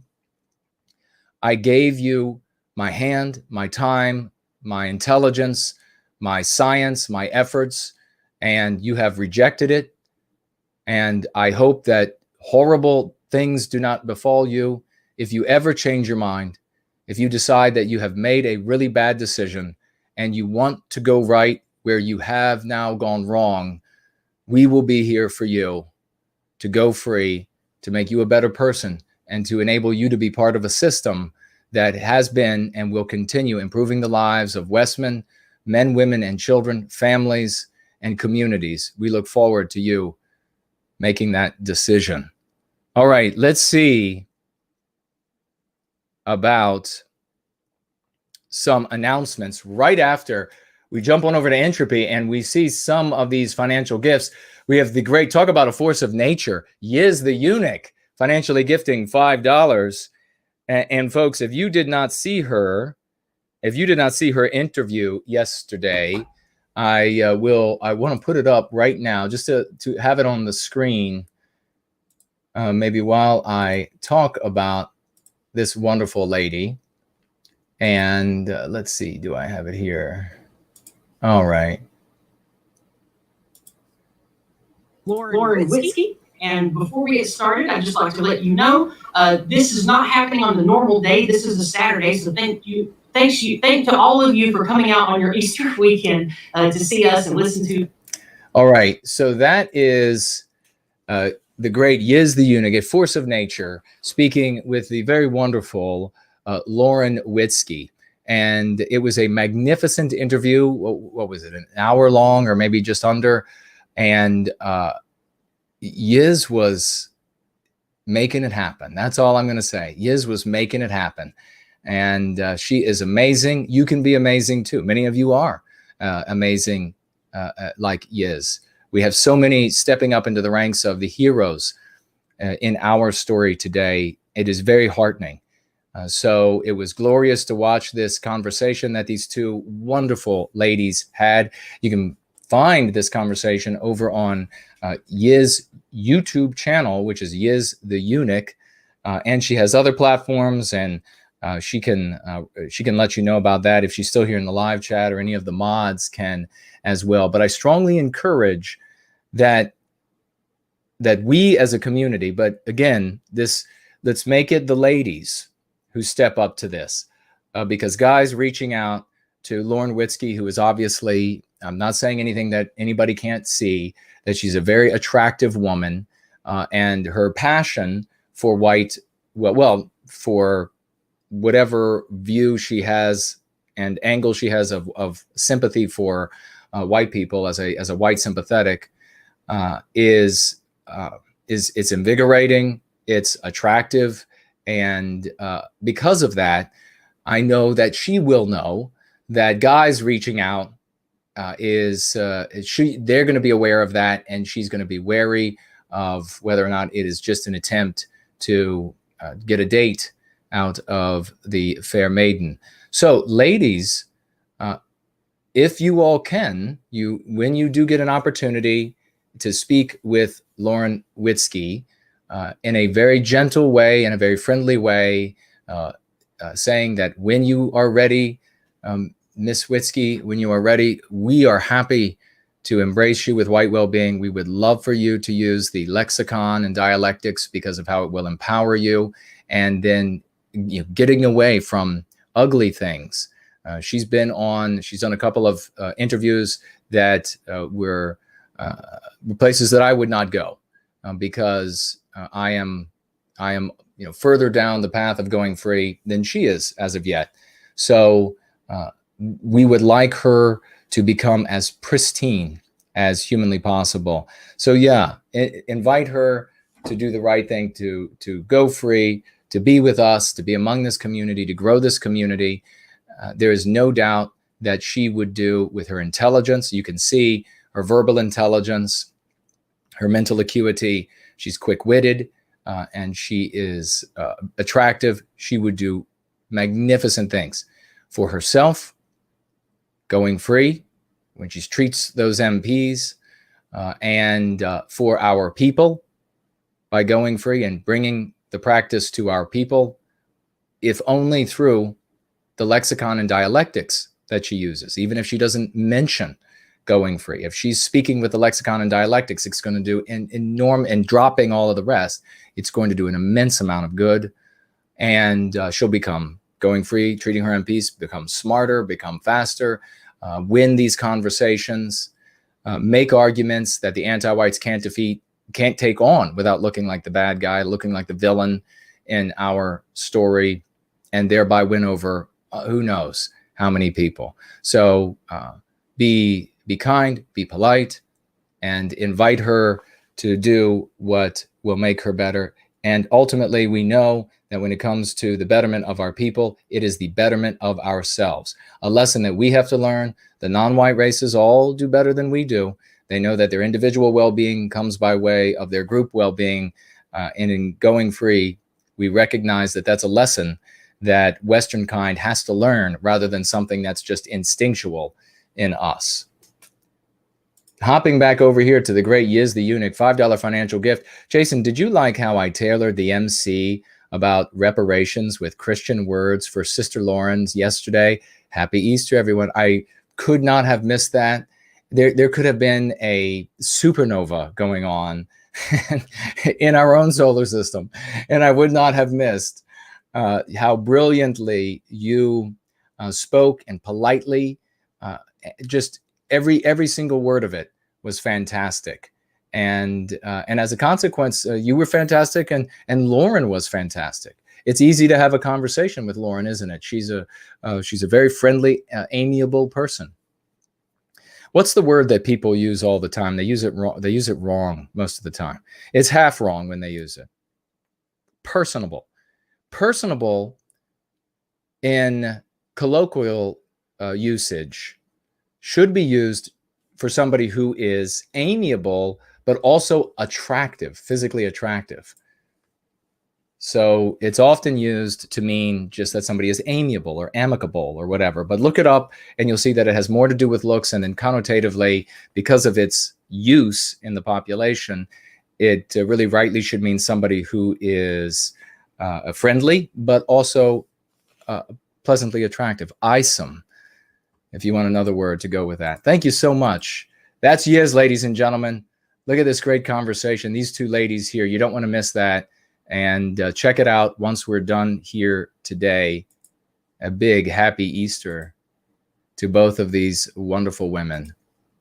And there was Lauren. She was in that plaid. It looked good on her. All right, let's roll on to the next. Alt Media, financially gifting $5. Thank you so much, Alt Media. You used to have over 400 live viewers at least. Now it's barely 100. What has happened? What are you going to do about it? That's a great question, Alt Media. And you're right. You're absolutely right. We are making some changes. We are going to be exploring, and thank you for the question. We are going to be exploring other communities. The white sympathetic, explicit communities are, and remember, we talked about this after the election, and then maybe I wasn't following my own advice as accurately as I should, or as tenaciously as I should, so I can admit my fault and my failing and improve. I said after the election that, okay, we gave it our all. We went out to these people and we told them about all of the bills, and we told them exactly how bad it was going to be, and they still rejected and turned their backs, slandered, and etc. So if you all remember, I said, okay, I wish them all the best, and we're going to be doing our own thing. We're going to be going another direction, and we're going to be doing that, and we're going to continue doing that, and in a way without me screwing up as much, without me talking about these folks as much.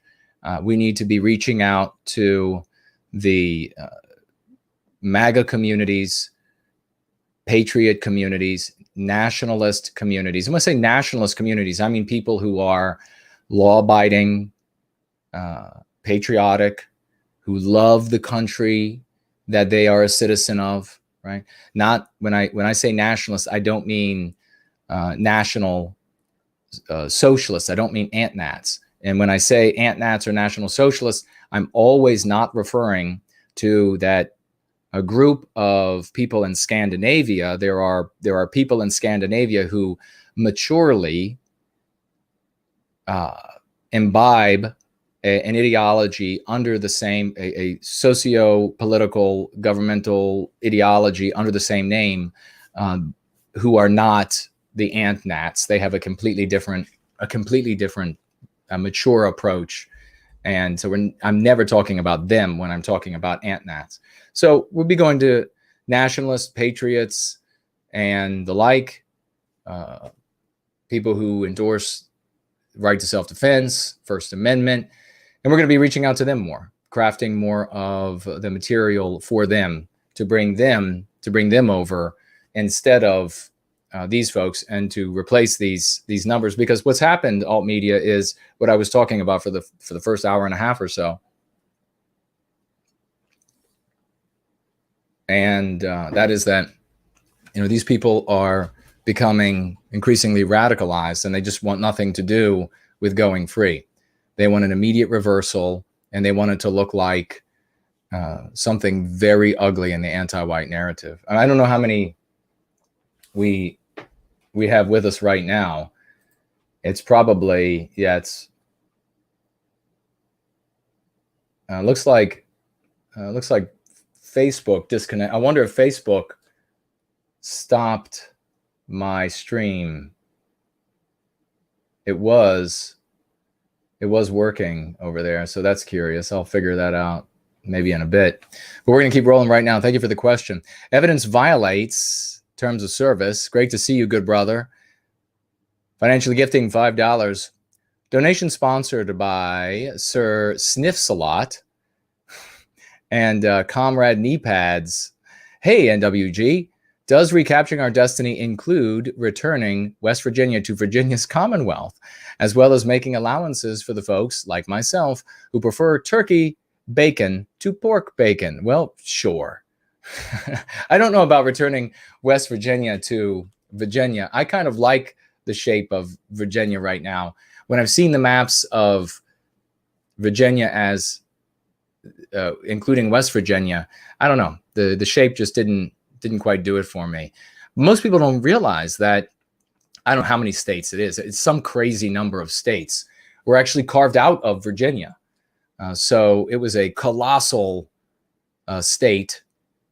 And then they cut chunks all the way out, all the way up to, and then of course, West Virginia was created when the states were seceding. And I'm not going to get into detail about how that happened, because you will hear a completely different story from the regime, the anti-white regime. But yes, and of course, you can have your turkey bacon. I've had it, and it's delicious. Ascended Practitioner. Let's get a big round of applause for Ascended Practitioner, ladies and gentlemen.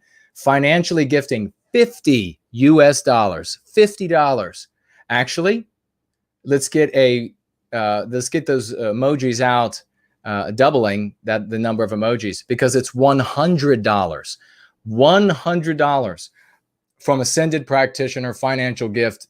Thank you so very much, brother. I really appreciate everything that you do. Week after week, you're here. What a champion. And he writes here, first, he writes, Happy Easter. Well, a big Promethean Happy Easter to you as well, good brother. That is so glorious. And it's just now, dusk.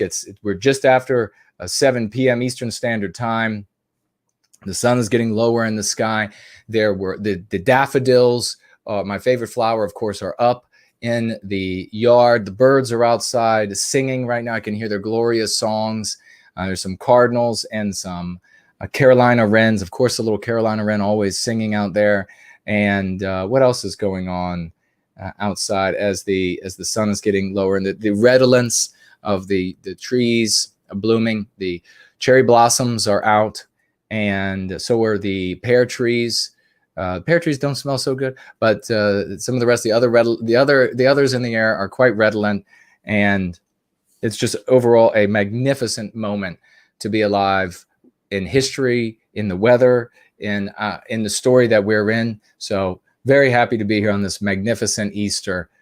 Ascended Practitioner also writes here with $50 US.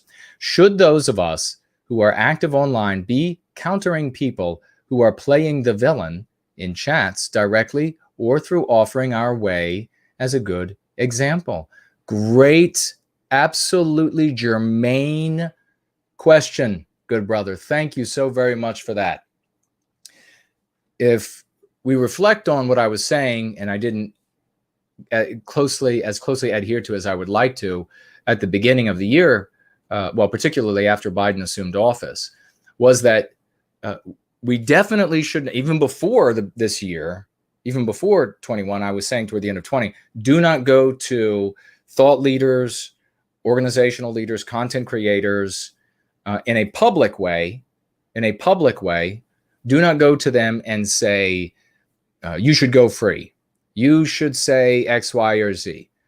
Instead, if you wanted to speak to them, I was saying, you write them in private and you tell them how much you enjoy the work that they're doing, and that they could improve what they're already doing well with maybe this word or that word, and have you heard about going free? When it comes to explicit white sympathetic content creators, I said once we got into this year, forget about them. Just totally forget about them. Don't write them. You're just bothering them. That's all it is now. They know about going free. They know about the lexicon. They know about the dialectics. They know about it. They're choosing not to use it. So just forget about them. Don't write them. Don't suggest anything to them. I don't want these people being vexed because we have folks whose lives are becoming amazing by using the practice of going free, and they want to share it, and you end up going to these people and you're like, my God, I just want to tell you, you could really be so much better because my life has been revolutionized, and its practice is called going free, and I was able to solve a problem I wouldn't have been able to solve before I started treating my MPs 6 months ago, and I've been able to convert my cousin or my wife or whatever, and I've been able to save my sister, I've been able to whatever it is. They just are like, shut up, I don't want to hear about going free anymore, I just want to keep doing my thing. So we can see their decision has been made. It's either through silence or through words or whatever. So just let them do it their way. Maybe they're going to pull a rabbit out of the hat by all the evidence on the history up to this point. I'm not putting my money on them pulling a rabbit out of the hat, but it is Easter. So maybe they will just pluck a little rabbit out of the hat, and suddenly they will take something that has never worked and make it work. Somehow they'll make it work. I don't think so. I'm not going to put my money on it. I've been able to accurately predict future events for you all with a significantly high level of accuracy. And this is a reputation. And many of you now, because the prediction of future events comes by way of the lens, it doesn't come by way of anything. I have no crystal ball. I have no magical power to do that. It's a lens you put on. The further you go free, the better you'll be able to predict the future and understand the past through way of retrodiction. But this is just the, I don't believe they're going to be able to pull the rabbit out of that, but who knows? Who knows? It's like when it comes to ghosts or something of this nature. I have never seen any real evidence. And so, to say, here's the machine and here the way we measure, and this is all, and we're not going to get into this conversation. I'm just to say that my mind is still open on it, though. If somebody comes out and they say, we've invented this and we can see them and they're all around and they're like pointing at you and laughing or whatever it is, I will take a look at the evidence.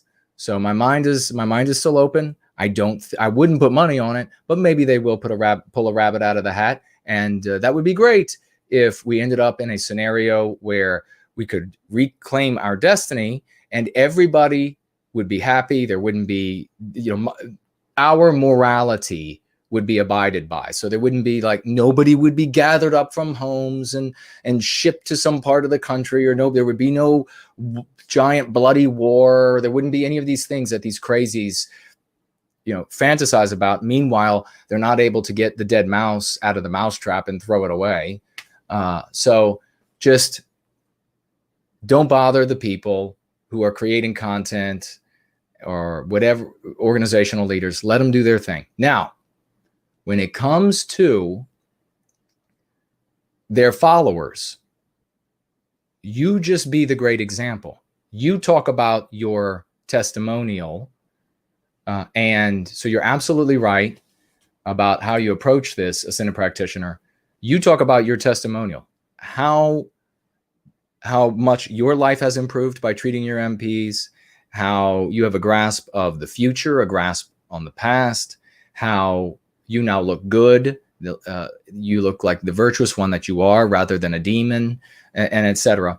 And when some of these people, these white sympathetics who, when they say, oh, and here is a bunch of slanders for you, and here's a bunch of slanders and misrepresentations for that Jason guy, you can just tell them you feel sorry for them because they're going to harm themselves, and have a nice day. And you talk to the ones who are willing to listen.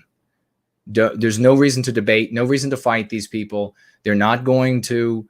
Somebody who is radicalizing on the path to a villain is, as I say, purity spiraling on a metric that is antithetical, is the opposite of what we do in Going Free. So they're definitely not going to heed anything you could say. If they're headed staunchly in that direction, you just say, I hope you don't ruin your life. If you change your mind, we're going to be here improving day after day and growing this community, and go on to somebody that can hear. And that's the advice that I'm going to try to more tenaciously follow as well. Thank you so much for that fantastic financial gift of $100 and those great questions. And let's get the raucous emojis out again, ladies and gentlemen. I got to start moving a little quicker. We got to keep this a 4-hour show. You all are doing the good job, and I'm screwing it up. So let's see. Raucous emoji time for Marie Curie. $200 financial gift. $200 financial gift to White Wellbeing. And remember, all of this is coming from working class people. $200 here, $100 before. Every dollar, all the way down to $1, is very meaningful to working class people. So this is, every one of them, a huge testimonial in and of itself. In and of itself. It is nothing for Nike to give 50 million to MLB. And when you look at how I say that, look at how I say it in the mirror. It's nothing for them to do that. For these people, it means everything. So God bless you. $200. Writing here, I am a German. I know my history. And I tell all, we'll say, because the ear is at the door. You know, the ear is at the door. So we're going to say that I know this.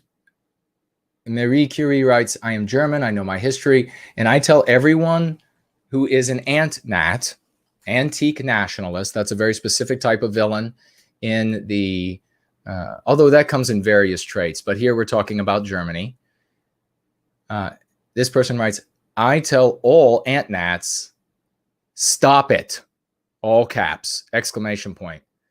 All caps continuing. Stop playing the villain in the anti-white narrative, exclamation point.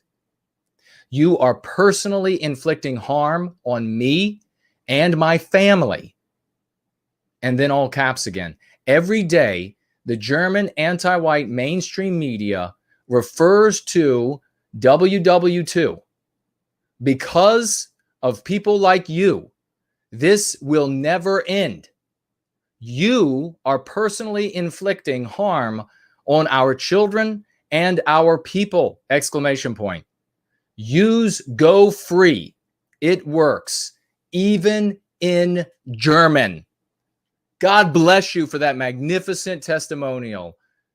That is splendid. The $200 financial gift, that's a testimonial. And these words right now coming from a German, a Westman in Germany, man, woman in Germany, saying, I'm German, I know my history, and I tell all the antique nationalists of the German variety, stop it. Stop playing the villain in the anti-white narrative. You are personally inflicting harm on me and my family. Every day, the German anti-white mainstream media refers to WW2 because of people like you. It will never end. You are personally inflicting harm on our children and our people. Use Go Free. It works even in German. Precisely. And why does it work throughout all of our languages, ladies and gentlemen? Because it's the same biospirit all the way around the world. God bless you for those words. And for those people who are maybe a little bit weaker of mind, of IQ, who would say, well, they would still be talking about it anyhow. That's not what Marie Curie is talking about here.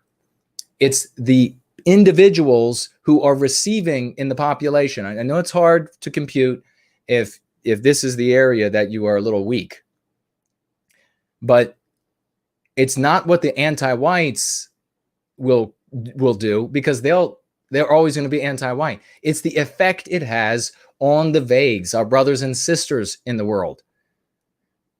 Marie Curie would not care and neither would I, if the anti-whites talked about WW2 every single day and talked about how evil the white race is every single day, and all of our brothers and sisters in Germany we're all going free, and speaking about WW2 empowered them to go free even more, because revealing more of what anti-whiteism is. That would be fantastic.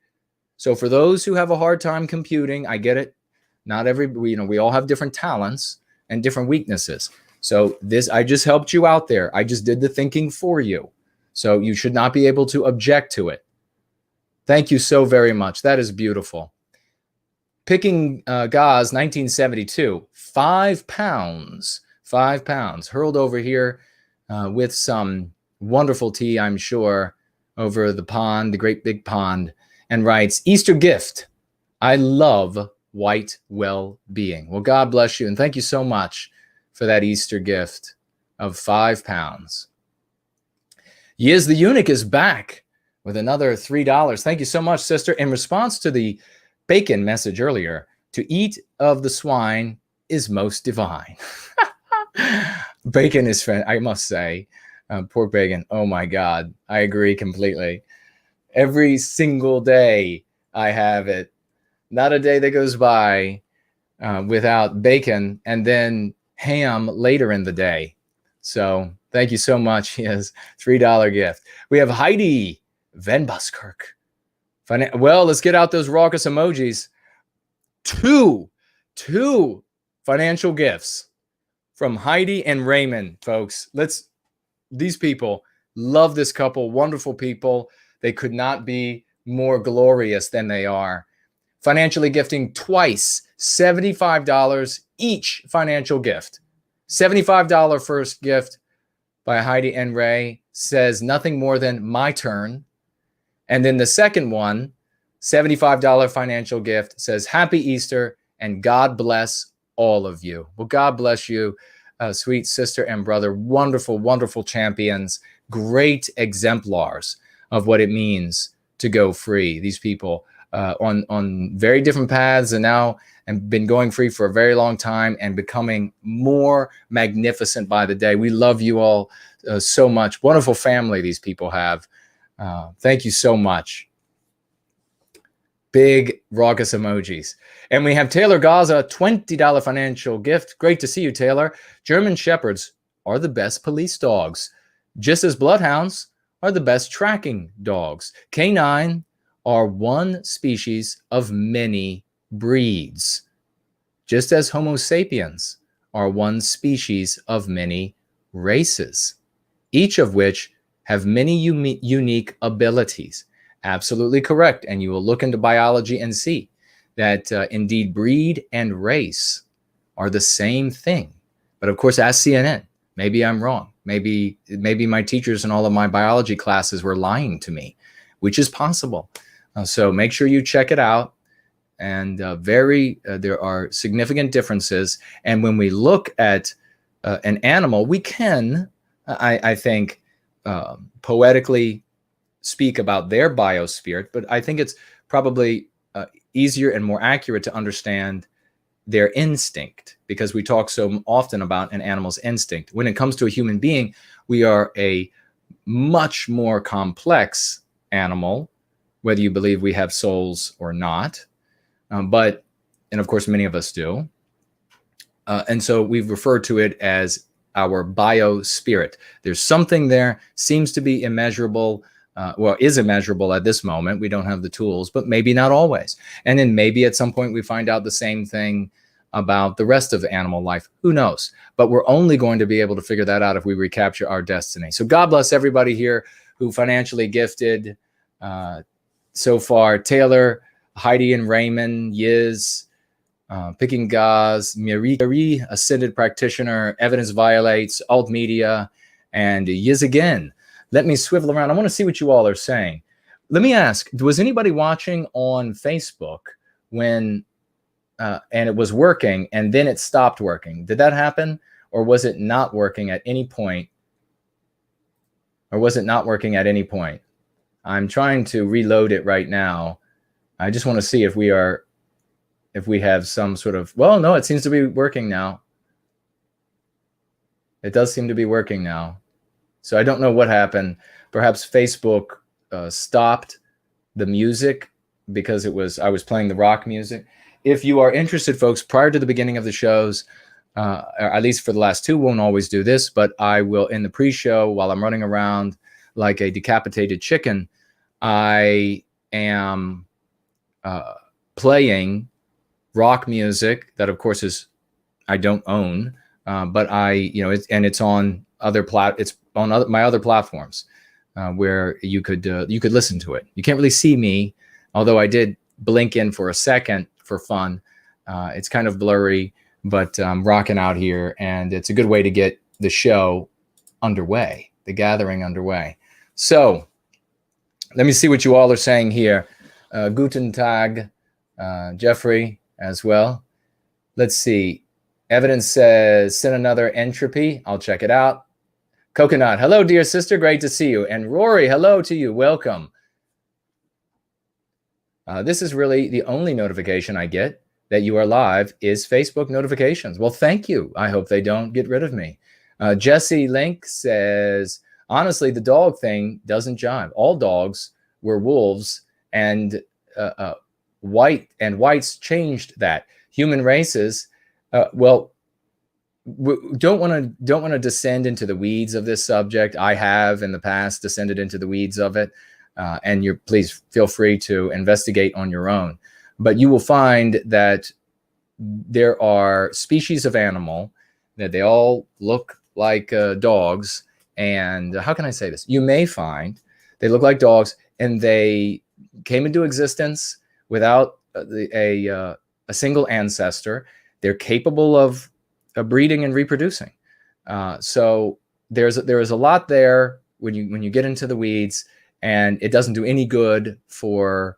And of course, these breeds, all of these different breeds, you could start off with wolves, and you have different variety of wolves, and the varieties of wolves are given time and we don't know exactly how it happens. Remember that's, and if you're going to be honest with yourself, we don't exactly know. It's still the theory of evolution, even though now it is treated as a fact. Nobody knows exactly how. The data shows that on a Monday there is no such thing called a Tyrannosaurus Rex, and then on a Tuesday there are, and they're everywhere, and then on a Friday they're all gone. That's how species work around planet Earth. I'm able to accept that we don't know just yet. Some point we will, and then I'll be fine with it. But we're going to keep rolling.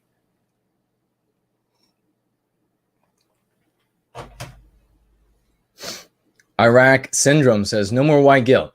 Say no to anti-white hatred, bigotry, and all forms of anti-whiteism. Stop anti-whiteism. Anti-whiteism kills. Amen. Thank you for that. And it was great when Yiz was interviewing Lauren, because Yiz specifically was enunciating the anti-whiteism. Anti-whiteism. And we should always remember to say, hey, this was in the dictionary. You can still find dictionaries, older dictionaries, that it's in. Why was it taken out?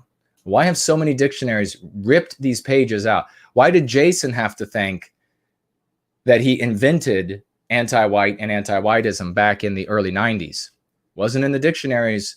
I still have my old dictionary. It's not in there, unabridged. And I went to the city library. It wasn't in those dictionaries. But I knew that average person would be able to understand anti-white. I knew they would be able to understand the ism on the end of it as an ideology. They did. So we should make sure folks know that it's not just a Jason creation. I kind of like that, worked really good. It's not just a Jason creation, because for some reason, so many people are like, what? Some guy came up with it? Well, no. Well, that's how all the words are neoterized. No, I'm not going to use it because some guy came up with it. Well, where do you think the rest of them came from? God, heaven?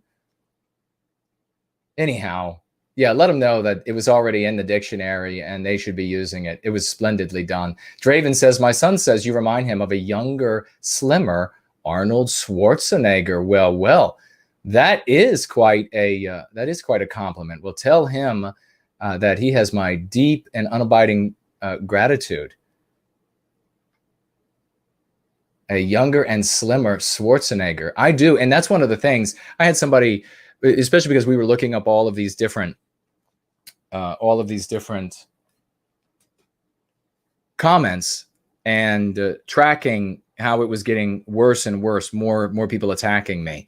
And it's clear that my phenotype, my skull structure, my face structure, my jaw structure, my body, that I am a Westman. And I've told you all before that genetically, I am primarily German and English and Scandinavian, but I have all of East Germany, all of all of East Europe, all of Southern Europe, and Russia as well. That's my genetic composition. When it comes to these people who say, well, show the DNA results, I've addressed that before. That could be easily faked. A piece of paper can be easily faked. A screen can be easily faked. A website can be easily faked to show, well, look at this. All of that can be faked. And what does it mean about whether or not a white person is going to serve white well-being? Zero. It means zero. Because we have white people who are the spitting image of what Arnold Brecker would carve, and they are anti-white as the day is long.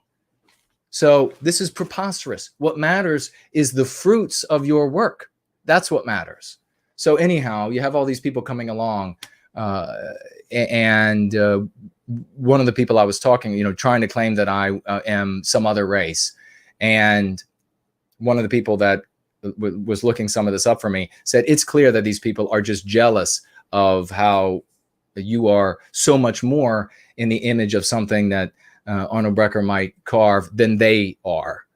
And so that's why they are saying these sorts of things. I mean, for God's sakes, look at this guy who like, I'm not going to just look at some of these leaders of these organizations. Come on. Let's be serious.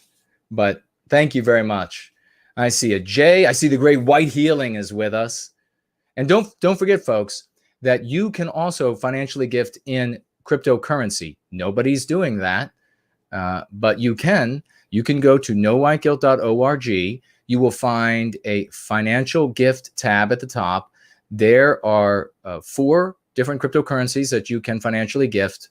And there's also a snail mail address there. And right now, with the value of Bitcoin, it takes just a tiny bit of Bitcoin that is a sizable amount of cash and will do a world of good.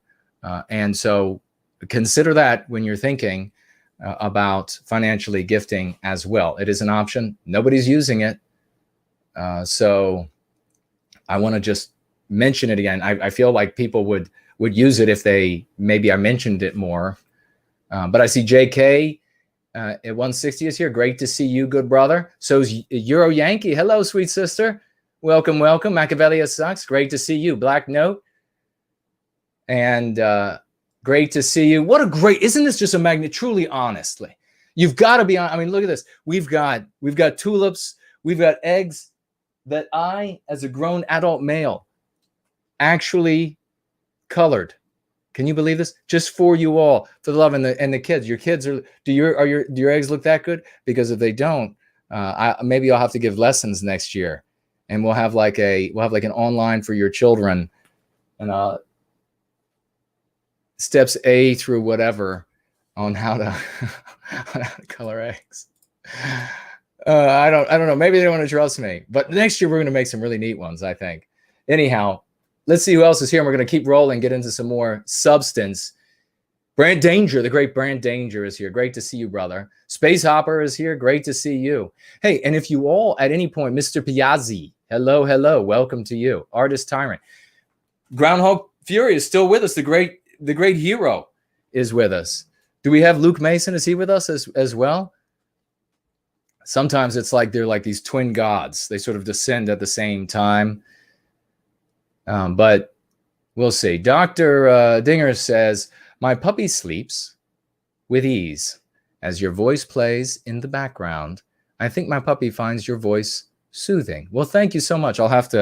Maybe I'll pick the mic up and we'll talk a little bit more like I'm speaking into the puppy's ears so that I'll have a good sleep about dreaming about chasing cats and finding buried treasures in the backyard of various types. All right.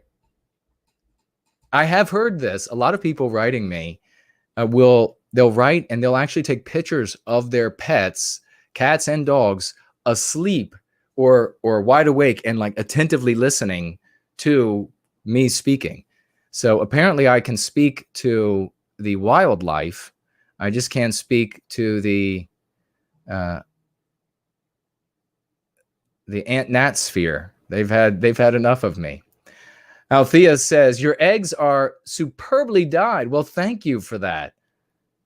Thank you. I toiled for hours and hours. Jeffrey says, loved your interview with Lauren Witzke. Well, thank you so much. That's very kind of you. Hey, look, Austin is with us. Great to see you, brother. Right, you said earlier, didn't you, that my peace lilies? Yeah, they're looking. Thank you for that. That's plant is it's going to take over the room. White Rider, great to see you, brother. I can see the Arnold resemblance, but you could use some work on your traps and neck. Yeah, that's a lot of work on my traps and neck if I wanted them to look like Schwarzenegger. Good Lord. Rory says, Patriotic Alternative, SW. Went for a ramble along the Jurassic coast in England recently, but none of them found any dinosaur bones. Very disappointing. Well, here's to next time. You never know. You'll come across that.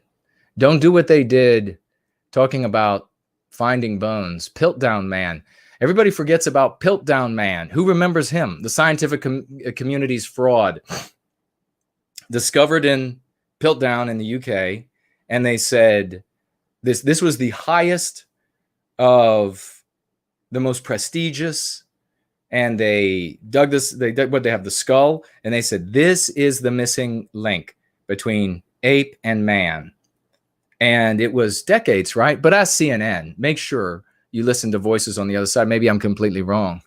But first of all, ladies and gentlemen, reason, logic, and evidence dictates, or reason and logic dictates, that if you're going to have in-betweens between A and then your current product, a Tyrannosaurus Rex, a human being, whatever, you wouldn't find one. You would find infinitely more in-betweens than the current iteration. There would have to be infinitely more in-betweens, right, than the current iteration. So the fact that they're not finding anything, think about it for yourself. But they found this. They said, Piltdown Man, this is the missing link. That's proved that man evolved from monkey or ape or whatever it is. And they would not allow anybody to see, and this again, the most prestigious of academia on planet Earth, they would not allow anybody to see or test the skull. After these people retired, some German university said, "May we just please have a sample? Can you just drill in and get us a tiny sample we would like to test?" So they went in the UK, they pulled out the skull, they drilled in, and while they were drilling, they said, we smell the burning of organic material. And they discovered that it was a fraud, that it was, what was it, a human skull with like a chimp jaw, or the other way around, a chimp jaw with a human skull, whatever it is. Look into it for yourself. Let's keep rolling, ladies and gentlemen. And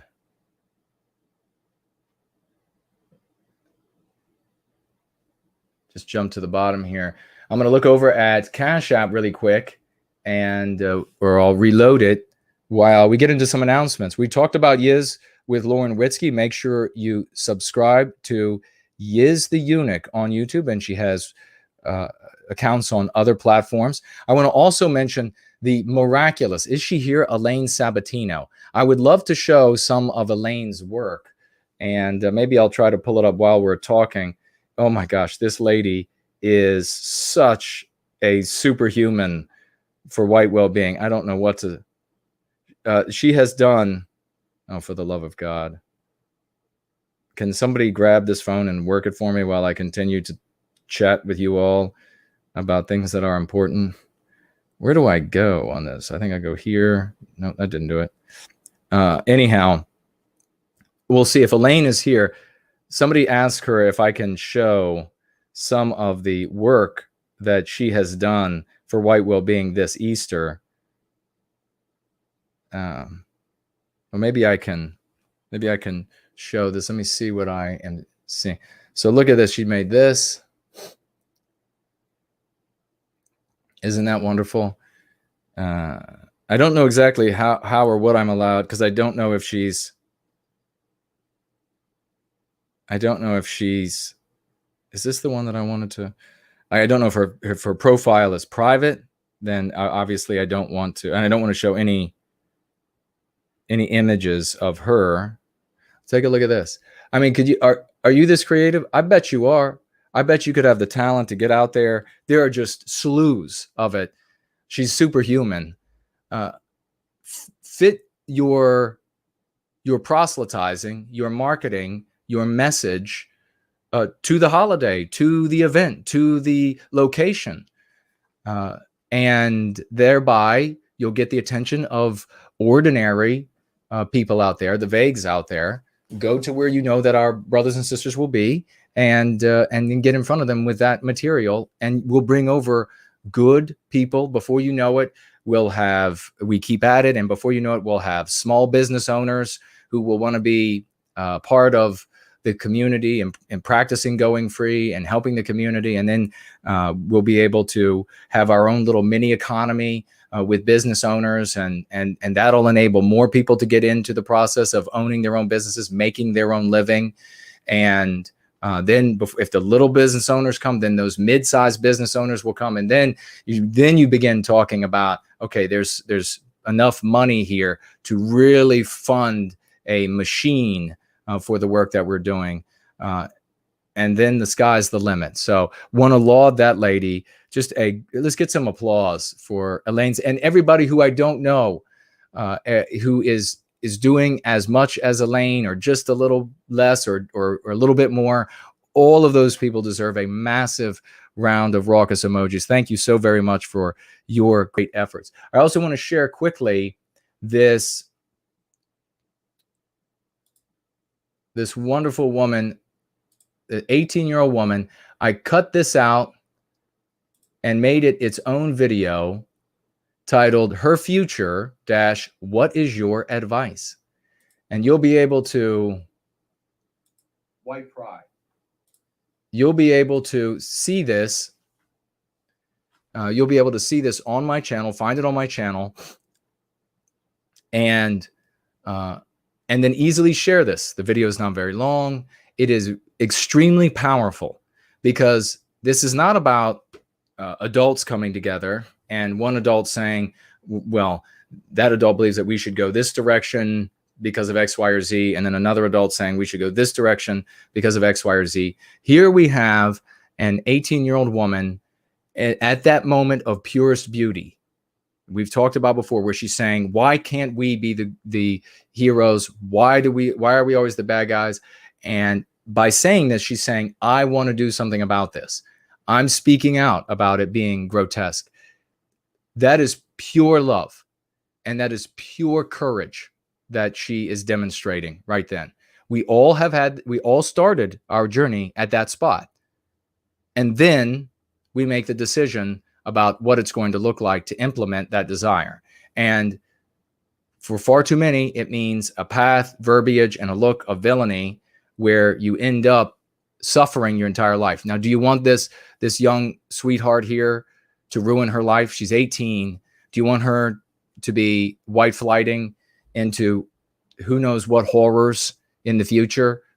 Or do you want her to be going the path of love, hope, and redemption and lead a glorious life with a beautiful family and babies, and that she teaches and inoculates against mean pathogens? I think the answer is pretty clear. And I think a lot of people who are antique nationalists, who are followers of anti-nat movements and the like, I think that they know right away. I think it strikes them in a way that they don't realize that, wait a second, if she goes out there and she suddenly has on some sort of banner, or she's suddenly talking endlessly about some other group of people and just how evil they are or whatever, and she starts calling herself by the names of some other group of people, they know that she'll live a wretched life. This is the kind of video that you can easily share around with folks, and will end up making a big difference. Would you give her the words of going free or the words of a villain in the anti-white narrative? I think should be pretty straightforward for all of us. I just wanted to share that as well as something that we can use to help the process and the healing for our people. That aside, I want to mention a community member who is doing great work. And I don't think I've mentioned yet. If I did, then I'm mentioning again. Salutrian Exile. Did I mention Salutrian Exile last week? Maybe I did. So maybe I need to mention somebody else this time. I'll drop the link here for Salutrian Exile, and we'll oh, I did. Okay, good. Thank you very much for that. So we mentioned him again. Now we will move and find somebody else to share who's doing great work. And we'll move up to here. And we want to make sure that we share each other's.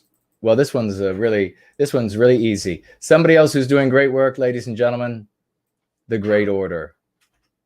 No, Jared George. And there is his link. Make sure you subscribe to him on his platforms. Follow what he does. He just had a great interview. Had a great interview with Yiz.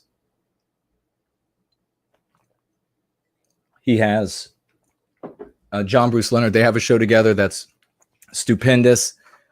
So make sure you catch that as well. We need to share each other to grow this community as best we can, with the variety of voices that we have, appeals that we have, looks that we have. I mean, apparently my look is quite off-putting to a bunch of folks, but that's just the way it is. So let's get as many people in as we can and make a difference by way of that variety. We're going to jump over to the mailbag, and who do we have here on the mailbag? We have Randy has shown up, and Randy is financially gifting us and saying all that he has to say, $10. Thank you so very much, dear brother. That is Randy. And love opening the mailbox and seeing Randy there. It's like a dear friend showing up in the mailbox. Then we got this, and this is going to take, let me hold it up for you. This is magnificent. The writing is quite diminutive. So I am, and I haven't even, I literally just ran into the house with the time, all the things that I had to do, grabbing the mail. And so I haven't had time to even read this properly yet, but it's on this beautiful card I will share. It's one of these old maps. I used to always think that it'd be great to have the huge old maps and put them up on the wall, but then I realized I had to move fairly often because the price goes up every year. So I don't know, can I say the name of this? I'll just have to revisit because I'm not sure if I can say a name. We will just call this person with the first letter K. How does that sound? This will be the first letter K, and it's filled. It's folded, and it is filled with a lovely letter to me. Thank you so very much, and a financial gift of $40. Thank you so very much for that, $40 US. And take a look at this one. And I haven't asked her yet if I could tell everyone that this is her. So we will give her a letter as well. We will give her the letter of P. So let me show you this.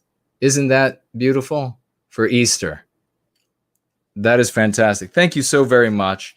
And let's see, writes, life is beautiful, yet fleeting. That's why it is paramount we as Westmen focus on the natural gifts given to us freely by our Creator, whether it is tuning in for the songs of the evening birds, or watching the limbs and leaves dance on the trees as a gust of wind kicks up around us. It is in these moments that we all connect as brothers and sisters of Western kind. Many hugs. Thank you so much. This is beautiful. Thank you so very much. And there was also a little gift with it that I won't say until I know that it's okay to mention. So let me turn around here and we will see if we have any financial gifts on Cash App. And it looks like we do. So we have the wonderful and godly I Love Jesus Christ, financially gifting $10. Thank you so much, sweet lady. She writes, Happy Easter, White Wellbeing Community. Well, that's sweet. Thank you for that. Almost every single week. I Love Jesus Christ is with us. That's beautiful. Thank you. Here we have Keith, financially gifting $20 US. Thank you, brother.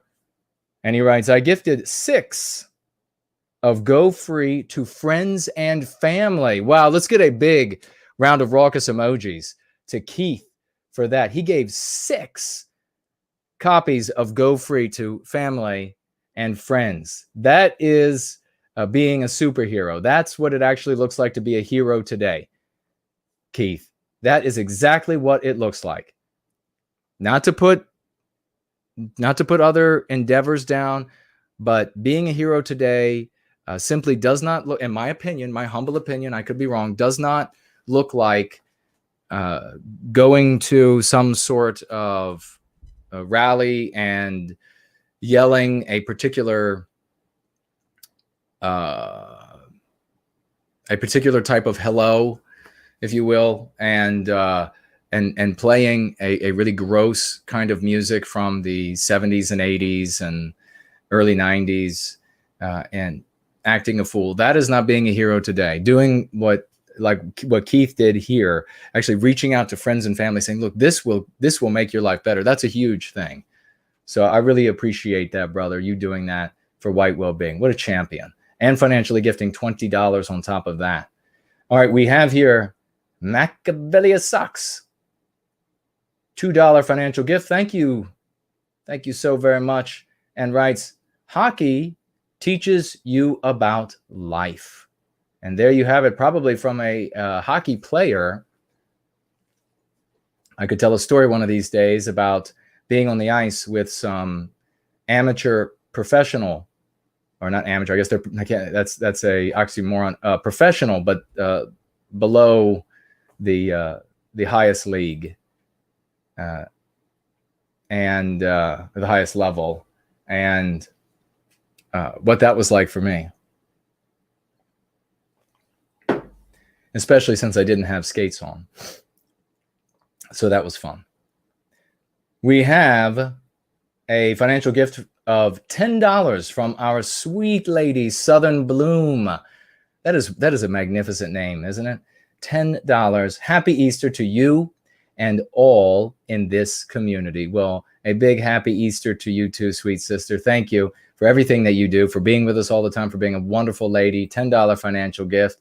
And well, and here marches in a champion. You know, if we could hand out medals, this guy would have to be a strong man to be able to walk around with all of them hanging from his chest and back. Sloths financially gifting $3 and saying all he had to say with those $3. Thank you, dear brother. And we have also Damon financially gifting $25. $25. Thank you, Damon. And he writes, for all of your pristine oratory, happy Easter, brother. Well, happy Easter back, and I thank you for that warm sentiment about my oratory and oratorical skills, whatever they are, and I will always endeavor to improve them so that I can bring as many people to going free as is humanly possible for me. Let's jump over, and where are we? We are almost at the 4.5 minutes till the 8 o'clock hour. So we will be entering the final hour of our gathering today here shortly. And if you are interested in calling in for a short conversation with yours truly, you know the rules. You have to write me on Skype, and I will call you back. And you can come on, share a couple of your thoughts. I'll speak to them, and we'll try to get as many people as we possibly can. But before we get to that point, we're going to jump over here to entropy. And well, let's do this. Let's kind of go back and forth between some of these comments that we have printed out and entropy. We'll start here with Promethean promulgation. I'm going back to catch the beginning. And all I have to say is that playing the villain has been a complete disaster for me in so many ways. I never convinced anyone of anything, except perhaps I convinced a few vagues that the anti-white narrative was real. Listen to this testimonial. Listen to this from Promethean promulgation. Years later, one person, a single one, started coming around. Not because playing the villain worked, but because he thought I was pretty cool otherwise. And the overwhelming anti-whiteism was the overwhelming anti-whiteism that a great guy like him was desperate to fight. When I overheard him say, quote, I think the ultimate villain in the anti-white narrative was the good guy, my heart sank, he writes. I thought of all the misery I suffered and how hard it was to come back from that. Thankfully, he is now going free. However, we don't talk enough about coming back from playing the villain.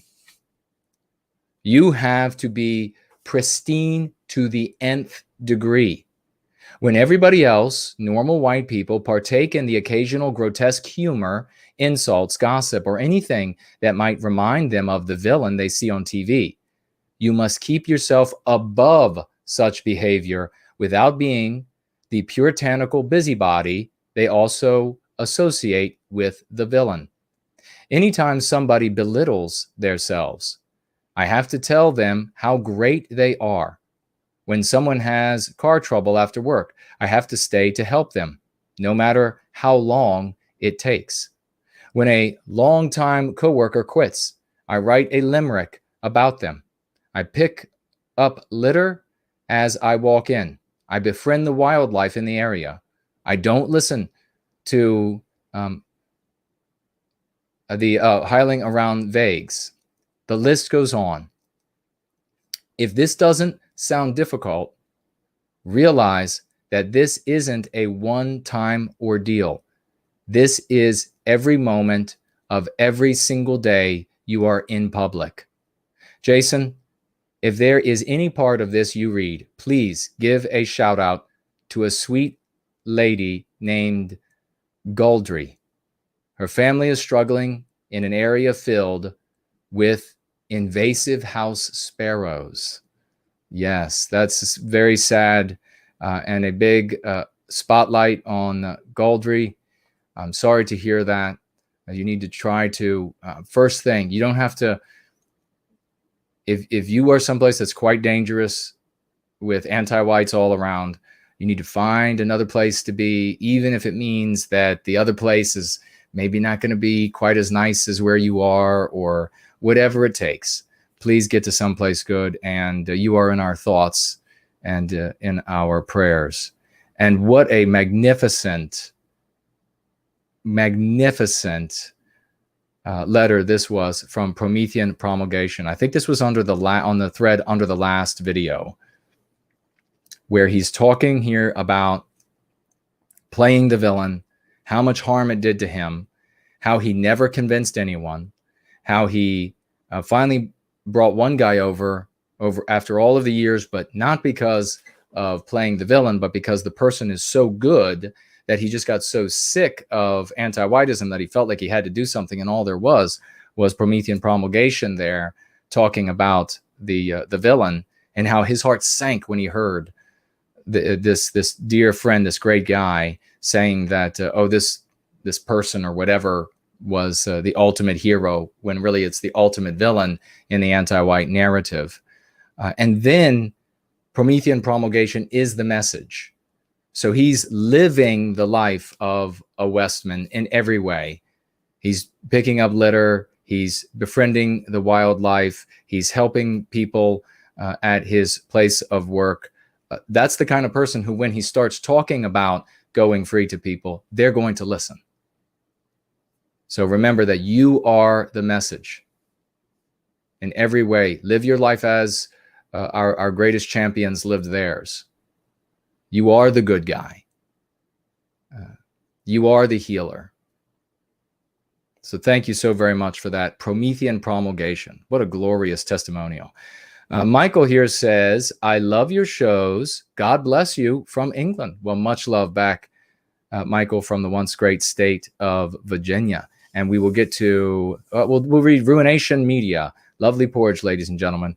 Always something good from him. For that guy who thinks it's arrogant to claim that only one method works, I'll give you an example.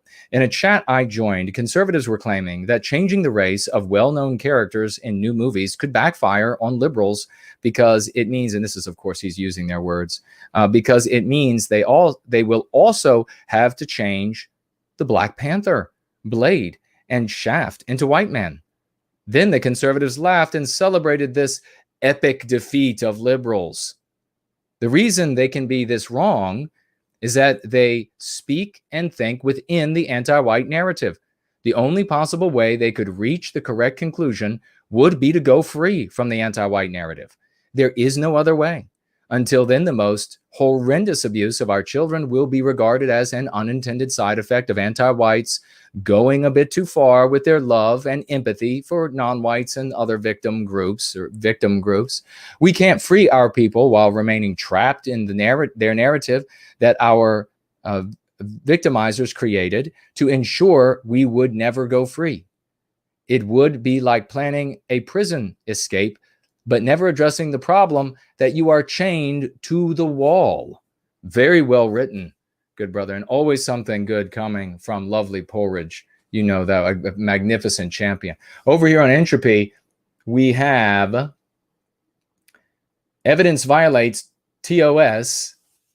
Back again, $3 more. Thank you, brother. In response to Yiz's response, the swine may be divine, but the turkey's in the ascendancy. Okay. All right. And he comes back again with $3 more financial gift. Thank you, brother. And he writes, truth be told, I have read Imperium from Francis, and we won't say the middle and last name. You all know who that is because the ear is at the door. But among the meats, I actually prefer chicken teriyaki.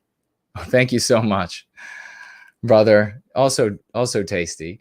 Yiz the Eunuch. Is this going to be a response? Are we going to have like a $3 battle here, back and forth between these two?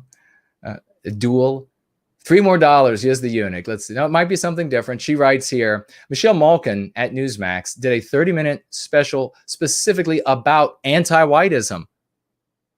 She used the MC racism, the MP racism, but said white hatred was at the core of the anti-American agenda. Link in tall Kevin widget. Okay, I'll check it out. Thank you very much for that. That's great that she spoke about the hatred of white people. We need her to say anti-whiteism, to never use their words. Remember, folks, if you use their terminology, you legitimize their ideology. When you legitimize their ideology, you're legitimate. It's sort of a circular thing. You're legitimizing their terminology, and their terminology is built with presuppositions that always lead to your defeat in every conversation, no matter what arguments you make. So every single premise is a premise that defeats you. You cannot use their words. Simply cannot use them and win. And people who do attempt to do that are just fooling themselves. And I feel sorry for them, especially once they've heard me explain it, how it just doesn't work. And they've never won in the past with it. So thank you very much. Yes, I'll take a look at that. Don't delete it. Ron, $10 financial gift over here. Thank you, good brother. He writes, noble brother, your piece last week on our young sister and her angst was piercing in peeling back what is going on with her. White well-being is the answer. Bravo. Also, you have to say eggs of color now. Eggs of color. All right, we can do that. I have eggs of color now. Thank you. Thank you, brother. $10 financial gift. And thank you so much for that testimonial. It does get you right in the heart when you begin to think about this 18-year-old young woman, and she's got the whole life ahead of her, and how easy the verbiage of the villain will destroy it. Let's get a big round of raucous emojis, ladies and gentlemen, because Iraqi Syndrome has just come in with 100 US dollars. Thank you so much, good brother. Happy Easter, everybody. I arrived 2 hours late, but instantly feel the positivity. I can't agree more with Jason on the Ant-Nat topic. I hope we'll all be able to move on from this ugly specter soon. I know a few young couples who are white flighting to the UK from South Africa, and there's nothing close to NWG going free that I can think of that would be able to red pill them. Well, thank you so much, Iraq Syndrome. That is marvelous. That is a marvelous testimonial. It is a marvelous financial gift. What a champion you're just stepping right in and stepping up to be. We deeply appreciate you and all that you're doing. And yes, bring them going free. This will be the only, this is why we are in the state that we are in South Africa. Trust that there were Ant-Nats in South Africa. And what happened there is what always happens if you are in the anti-white narrative. We capitalize it because that is the narrative that the anti-whites have put upon us. What are we doing when we go free? We are going free of their narrative. When somebody asks, "What going free? What is that?" You're going free of the anti-white narrative. You're getting out of their story. It's not an easy thing. But inside their story, you are subjected to the psychological warfare.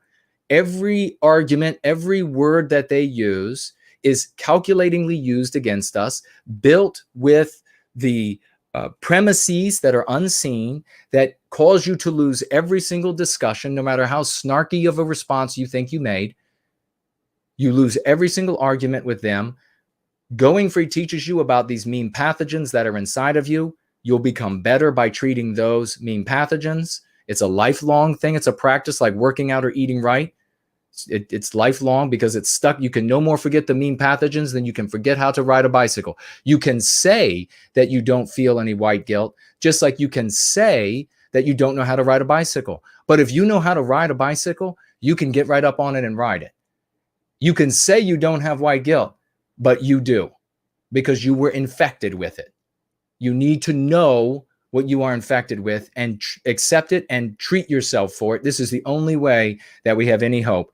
The psychological defense for the psychological warfare waged against us, we would be in a much better place in South Africa. How many lives would have been saved? Just beyond imaginable horror if we had been able to get to our brothers and sisters in South Africa with something better than craven hiding out and ant-nat nitwittery and the other forms that our people pursued there, as they pursue everywhere. I mean, I can't even. I'm constantly up against these people playing the villain, these white sympathetics playing the villain, doing all that I can for them to try to save them from the lives that their own and others that are going to end up being ruined. I don't go to them. This is something that really bothers me and really hurts me, honestly, is that I don't go to these people for any reason other than my love for them, my love for our people, because I don't want them to ruin their lives. I want to turn that passion into a sublime endeavor that helps to recapture the destiny of our people so that they can live wonderful, pristine lives. And when I show up to do this for them, and then they act like it's any number of other things that are grotesque. I mean, it really is an injustice. And this giant uptick that we're seeing from these folks is a horrific injustice. And I say to them, please just go. Please just go. And if you change your mind, we will be here for you. I feel sorry for you. You're going to get hurt. Others are going to get hurt because of it. We are going to get hurt because of it, but we'll be here for you if you change it. But it is a real slap in the face for all of my efforts and for all that we have achieved, all of us, in service to white well-being. What a slap, disrespectful slap in the face. I can't think of something more just despicable. And how I almost just said another word, starts with an A, but how unlike a man or woman of the West. You could not be more anti-man or woman of the West than how these people behave. It is sickening. It is sickening.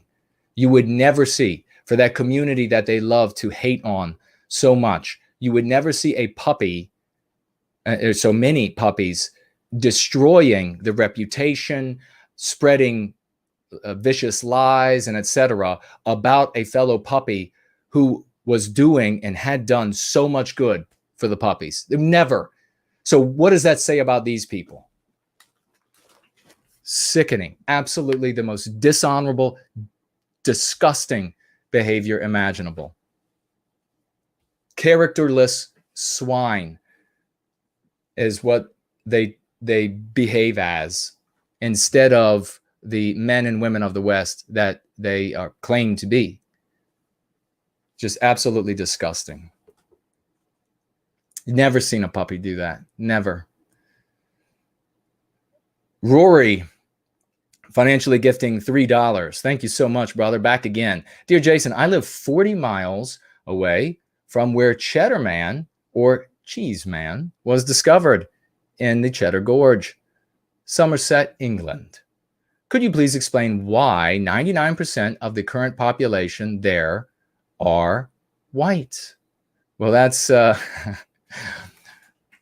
bit of a weeds subject, but so essentially what he's saying there is tongue in cheek.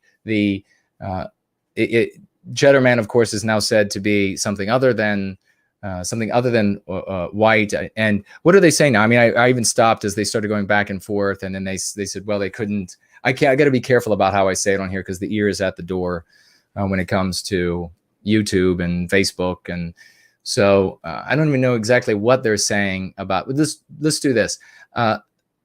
We will, when we recapture our destiny, we will give a proper evaluation of everything in our environment, including Cheddar Man. And was he Homo sapien? Was he a white man, or was he? Does it matter? What matters, of course, and this is where the anti-whites, where they will go either any direction necessary to reach an anti-white conclusion, is they'll say, well, this group of people were here, this non-white group of people were here before your people were there, whether that's true or not.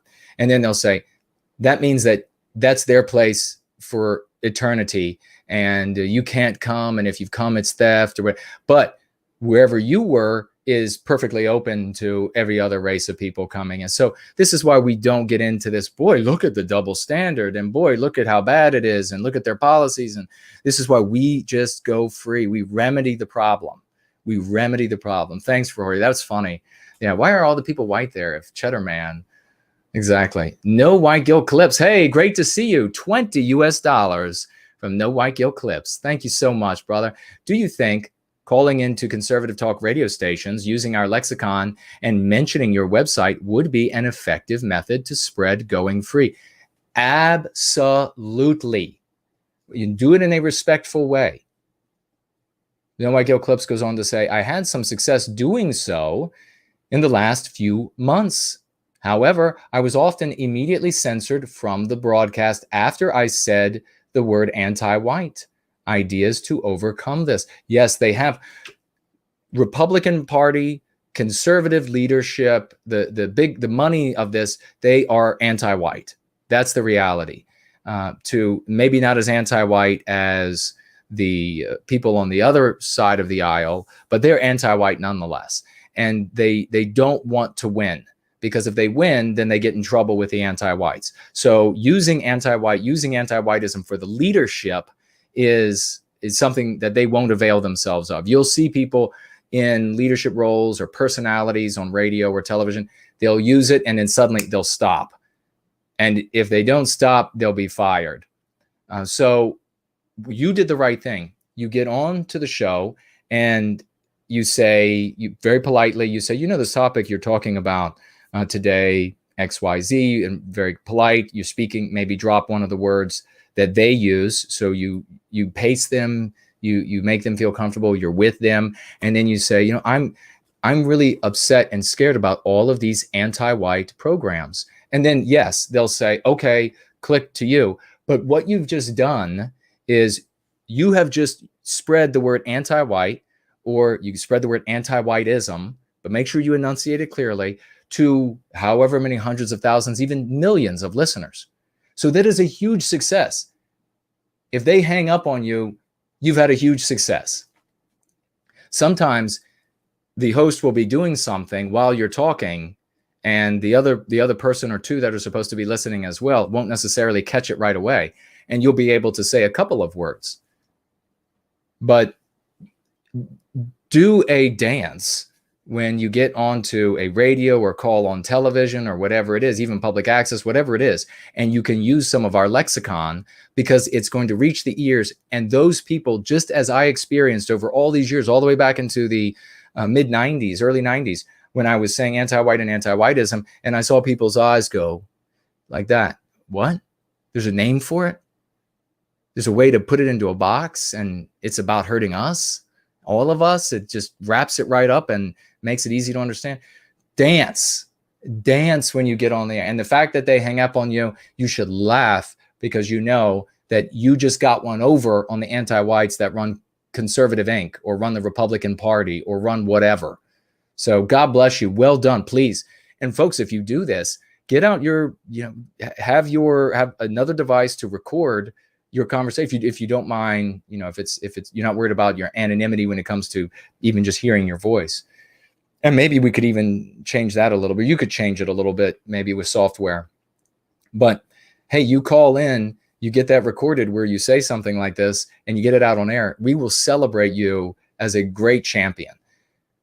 Do like the outreach team does. And if you're not a part of the outreach team, I'm sure they'll write into the live chat now Naderific, if he's around, or Nathaniel, or one of them will write in there, Corey, that, hey, reach out to us here. You can be part of our, and then you can learn how they're having massive success, massive.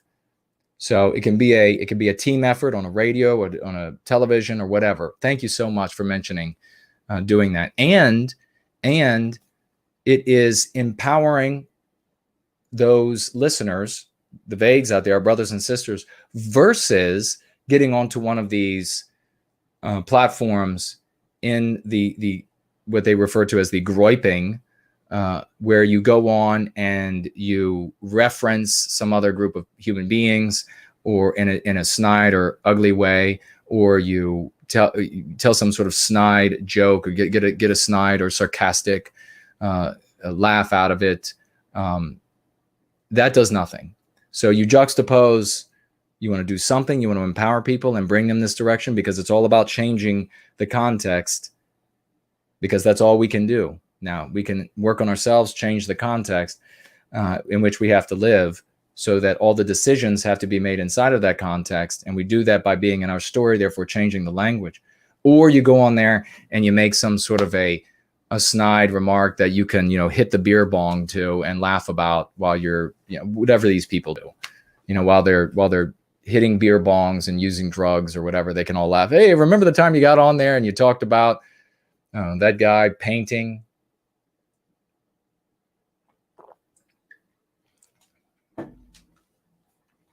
Yiz says she has to go for the night. So good night to you, dear sister.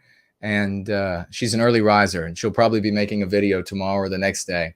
Lisa is here. Great to see you. Bungie is here. Great to see you. Is there. Bass Guitarist is here, and I have an account on the platform that he and others are building, and I assume will be up and running in the future at some point. And they have promised to me, Bass Guitarist has promised me that he will cheat for me, whereas everybody else gets cheated for on these other platforms. I get my tongue cut out on these other platforms. I mean, can you believe this? I might have to make a video about this odyssey and offering all of this money to Ethan Ralph. My God.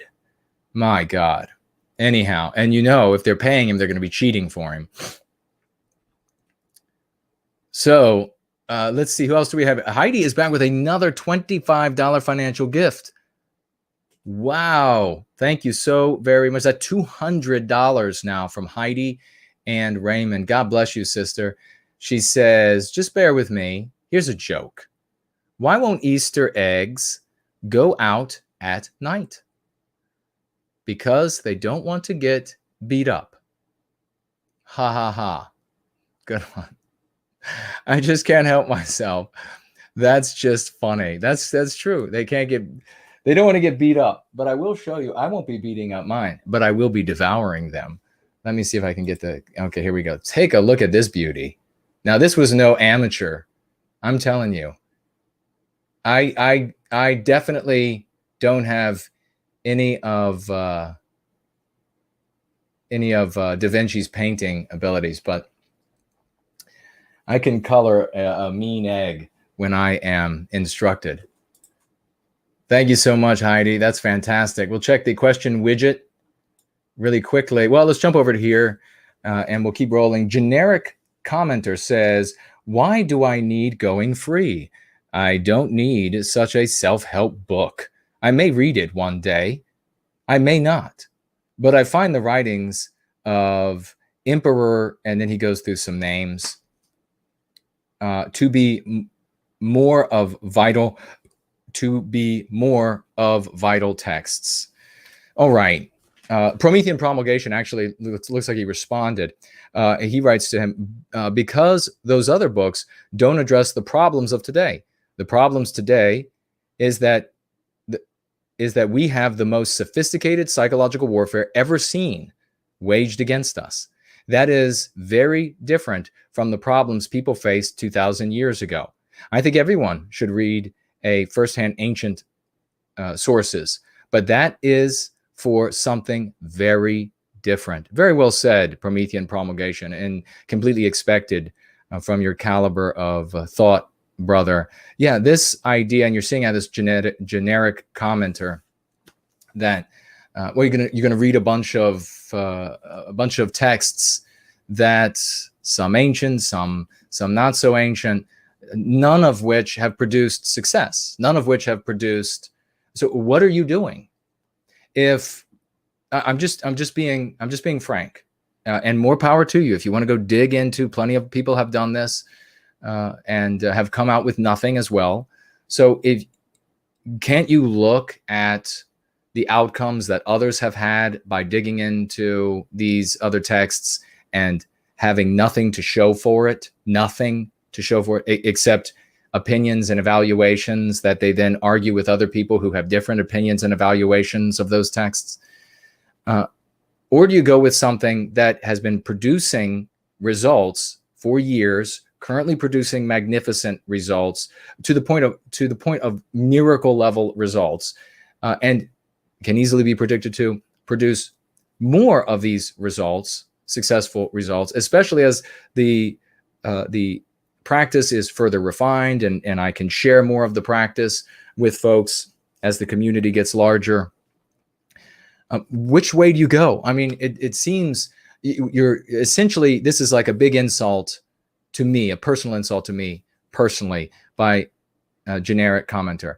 And what he's saying is, this Jason Köhne, who the hell is he? Who cares what he has to say? Well, if I'm writing the manuals that enable your car to work and nobody else is, it might be valuable to look at the manuals I'm writing, right? And if in the manuals that I'm writing, I am celebrating everybody who participates in any little way, everybody who gives a piece, and then if it works, subjected to the scientific method, it gets kept. If it doesn't, it gets removed.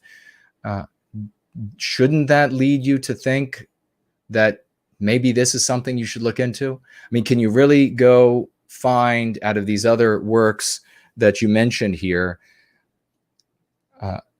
results remotely? I mean, any results really at all other than jail term? I mean, you mentioned one book here that I can name more people than I have fingers on this hand that have gone to jail for following that ideology. So, but you know what? Maybe you'll pull a rabbit out of the hat. It is Easter. Maybe you'll read these things and your IQ is 500 and you'll find the one thing that nobody else found. And suddenly you will take us to the stars and beyond in a way that doesn't harm any other groups of man on the planet, and everybody can be happy, and maybe you'll do it. And so, but if not, if you decide maybe that's not the path and you're not having any success, then you're welcome to go free with us. We hope you come to that conclusion sooner than later, because as you can see, not only here on the East Coast of the United States, but everywhere, the sun is setting on Western kind. And we want to be responsible for the Western sunrise. The only way it's going to climb into the sky in the West is if we heave it up with our own shoulders. Bonnie Blue Lass, a lovely, a beautiful, brilliant Jason playing the flower duet made me realize that another meme pathogen is for movies to associate the beautiful music of our people with the evil deeds happening on screen, rapes, murders, etc., happening while we hear opera arias or symphonies, or showing evil characters relaxing to our high music, sipping wine with beautiful artwork hanging on the wall behind them. Precisely, sister, precisely. This is how the anti-whites work. It's totally brilliant, and we have to be smarter than them. That is exactly what they are doing. And you know what happens? This is how we come full circle as we almost reach, gosh, we got to move. I might have to skip, have to get to the rest of these maybe next time or in the middle of the week. But coming full circle to what we were talking about at the beginning of the gathering, ladies and gentlemen, here Bonnie Blue Lass is brilliantly pointing out that in the entertainment media that the anti-whites produce, they'll show the villain with beautiful artwork, our artwork on the wall, beautiful music, our beautiful symphonies, operatic arias, and the like playing in the background. Because she's going free, she realizes that this is a meme, a whole slew of meme pathogens. to divorce us from our own biospirit, because our own biospirit inside of us is evil. The subconscious mind can't know the difference. What's the difference between Bonnie Blue Lass and an ant gnat? Bonnie Blue Lass sees what's on the screen for what it is, and she works to free our people of that narrative that trapped them in a world where their own spirit is evil in that story. The ant-gnat embraces that villain on that screen, and he believes that he derives power from playing the role that he sees on the screen. What a powerful lesson. My God, I hope everybody hears that. God bless you, sister. Well, we do have a poem I want to read. Lycomedes not only writes beautiful music, but he also now writes poetry. And I think this is going to be, I think he probably wants this to be in the artist edition of Prometheus Rising, which we're going to start giving some time scale on when you have to have your submissions in for next couple of weeks or so. That I'll give the time frame. Not that that's the time frame is the next couple of weeks. I'm not going to be able to read this perfectly, and I apologize. It should be read better than this. I haven't had time to go over it several times and get the right pace. But Lycomedes, the great artist and going free servant of white well-being, in marble halls, forest glades, and skies azure, the westman shines bright and strong. On mountain peaks, lunar plains, and waters pure, the Western spirit moves along. In many ways does the soul of Western kind express, from the dawn of our spirit to the full midday sun, vivid light over vast fields and ever-gilded trees. Yet our Promethean story has only just begun. We are the decided Promethean ranks, living for ascension of sacred ideal. To the unbroken line of heroes we give thanks, and Westmen unite with Promethean zeal. The new sunrise is coming soon, we know, for our champions have a perfect will. Our children shall reap the harvest we sow, for we voice our spirit with unmatched skill. All the monuments of Western kind across our lands, manifold reflections of our inner drive, once more we shall hold our destiny in our hands, and countless Western generations shall thrive.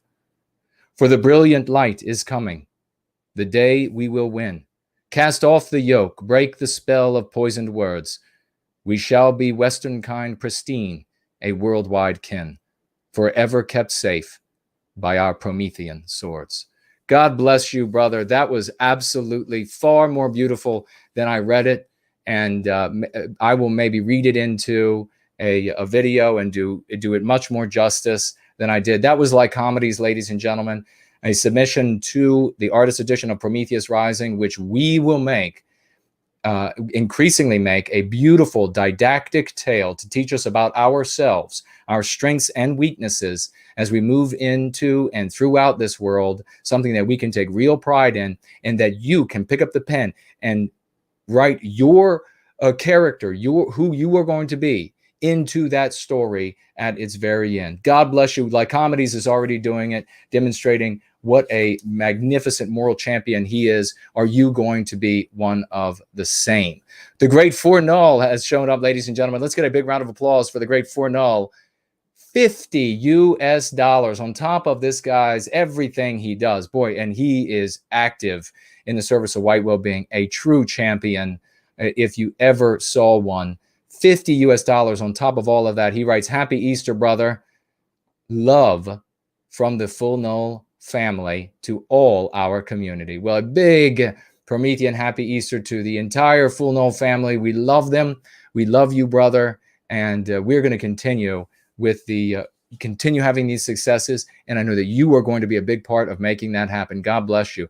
And here we have Bass Guitarist. We were just talking about $5 financial gift. The website is coming soon. We are in contact with the Restream.io folks. We are working on payment processing right now. We need to do some testing before we're ready to launch. I'll keep you posted. God bless you for that, brother, and thank you, and bless you most of all for cheating for me once it's up and running. Over on the question widget, really quickly, Greek Man says, hello, brother, celebrating Easter with my parents. The Greek version of Easter is not here yet. Well, a big happy Easter to you all when it gets here. Says on May 2nd. The Orange is with us. Welcome to you. If we ever see you in public, how do we introduce ourselves, brother? I have heard from some people in the comments who said they saw you but didn't know if they should say hi. Always say hello. Always say hello. If you see me out in public somewhere, come up and if you say Promethean greetings or Promethean hails, and the only thing I will ask when you approach me is in public is that you let me see both of your hands. So have maybe one hand down at the side, the other hand is waving. Wave with both hands, something like this, so that because I'll be looking for your hands in your waistband when you approach, because I have plenty of people who don't like me and they would like to do me harm. So I've got my head on a swivel. That's a great question, actually. Don't walk up with like both your hands behind you in your back pockets and say, hey, are you Jason? That might not go well. But thank you so much, brother. Do say hello. Thank you. Yiz says, sorry, I meant MP. Gotcha. No, we figured it out. Let's see. Rax the Villain says, lexicon is spreading, and shared a Twitter feed of Elijah using diversity just means anti-white, and it starts with anti-white, but then it goes on to a bunch of other things, anti-Christian, anti-American. That's what it is. It's anti-white. It's all of those things. All of those things are built in. Anti-law and order, that's built in. Do not say all of those other things unless you specifically have to articulate. It means that. This is what it all means. It encapsulates. These are all of the, don't say, a white, anti-white is different from anti-family. No, that's the same thing. Are you a white family? If something's anti-white, it's destroying your family. It's anti-white. So, but great. Thank you for sharing that, Rax. Thank you very much. It is spreading, and we're going to continue pushing it, and we'll continue having folks say that we're the awful and that we didn't do anything and we didn't accomplish anything, and Jason is actually a Martian or whatever it is that they're saying. Mestizo says here, I've got a challenge for the antiques. Debate anti-whites who share your opinions about the small country, and they'll expose you for weaponizing one tribe against another. Well said, Mestizo. Yonash, have you heard of this? What is your opinion? And gives a link. Russia warns of anti-white aggression. I did. And wouldn't it be nice to get this Lavrov over here on Going Free? I'll get him saying anti-white and anti-whiteism, nothing else. That's what he needs to say. Now, remember, folks, that when you see something like that, it doesn't mean that Russia is something to be anthropomorphized and a sudden ally of ours. Remember, every foreign country, every country that is not the country you're in, wants your country to get weaker. So, but it's definitely a good thing that he said it, and you can use it when you're in conversation with anti-whites or vagues when trying to bring them over. Raymond says, I sent you an article, super short, Russia using the lexicon. I guess that's probably the same thing, and I'll have to check it out. Yes, it is. Fantastic. Heidi says, someone is asking about your pendant. I can't spell it. Is it the Eindelen? It is the Eindelen. And it was, of course, made by the magnificent champion Peacecraft. And we still have some of these to folks who are great champions. If you're willing to share your address, they will go out to you. Peacecraft did it all, and he's a true champion. And if you ever see him on Twitter, wherever he is, make sure that you thank him for doing these. And we're going to be in the future mass producing these so that folks can buy them, and you can have your own Eindelen. The Eindelen is from Prometheus Rising. It is the mark of the king, and in that story. And you'll find out why when you read Prometheus Rising, or you listen to the audiobook when I make that. Should happen this year. Yiz the Eunuch, the Michelle Malkin presentation. Thank you for that. I'll have to check that out later as well. Let me swivel back around as we as I pick up my speed talking, and we have at least one, the great Mr. V, who wants to have a conversation. So we will absolutely get to you without question, dear brother. I will do these last couple. Let's see if I've missed anybody over here.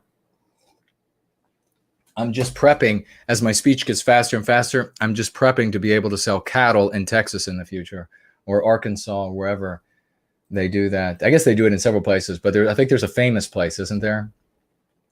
Blank over here. Didn't miss anybody. God bless. Runda says, no Eindelen guilt. The anime Attack on Titan had a thing on it. Japan has word? I don't know. Japan has, what does that mean? Give me some more info on that. The great Elaine Sabatino is here. I was clapping for Lycomedies and for Null and K Max McDonald. I haven't been chatting because I'm painting with no white guilt. God bless you. Well, we clapped for you as well, dear lady. We celebrated you. And Rax says, you're a Martian? You never know. I mean, I would not be surprised if the Ant-Nats started claiming that. The kind of things that they've been claiming about me. White Rider, in 2 films, Leon the Professional and A Clockwork Orange, the violent psychopaths would commit violence while listening to Beethoven. The anti-whites associate our beauty with horror. Precisely. Anti-white white people are taught that spirit that they feel, the biospirit that they feel inside of them, is immoral, is disgusting, is evil. And when they are artists, they create the antithesis of that spirit, sort of like somebody who becomes a Satanist because they no longer like Christianity. So they invert the spirit in their creation. The spirit doesn't go anywhere. They've just inverted it, which doesn't mean that you can't have somebody who is, just like you can have a person disfigured in other ways, you could have a white person disfigured biospiritually as well. But in most cases, you're going to have the artists who create the antithesis of our spirit. They are doing their level best to create its inversion. Non-white people are, when they create, they're creating their biospirit. Now, they might do it in love for their people. They might do it in hate for us if they're anti-white, whatever it might be. But it's still different biospirits, none better than the other. They're just all different. And you can understand it as behavior, and it's why we have different cultures. Reverend George, they all use your lexicon, just don't want to give you the credit, sadly. Well, yeah, that's a whole nother issue. In fact, these taking like 1 or 2 words out of Going Free and then dropping it into all of the horrible words that you use from the anti-white narrative just empowers the anti-white narrative and anti-whites. It doesn't do anything good for our people. Iraq Senator says they literally spoil their group by starting off well and getting agreement regarding demographics, and then they ruin it by going on about puppies, which ruins it all. Yeah, you burn your reputation when you do that. You absolutely burn your reputation. Nobody wants to hear anything more from you. All right. So we'll spin around. We got a bunch. Heidi says our government did admit that there are aliens out there, no longer a conspiracy theory. Well, check with CNN, Heidi, because I don't know. Elaine says, thanks again. Greek man, if I ever saw you, brother, I would say, hey, it's Greek man. That way there would be no confusion. Well, I might think that you're talking about me. Then I would say, well, I have some Greek blood in me, but let me see your hands. Show me your hands, damn it. But it's okay. Don't feel, folks, if you ever come up to me and you see me looking at your hands, or if I order you to show me your hands, then don't be embarrassed or offended. There are just people out there that they want to do ugly things. You know, if any like service of a country wanted to get at me, I wouldn't know it's coming, right?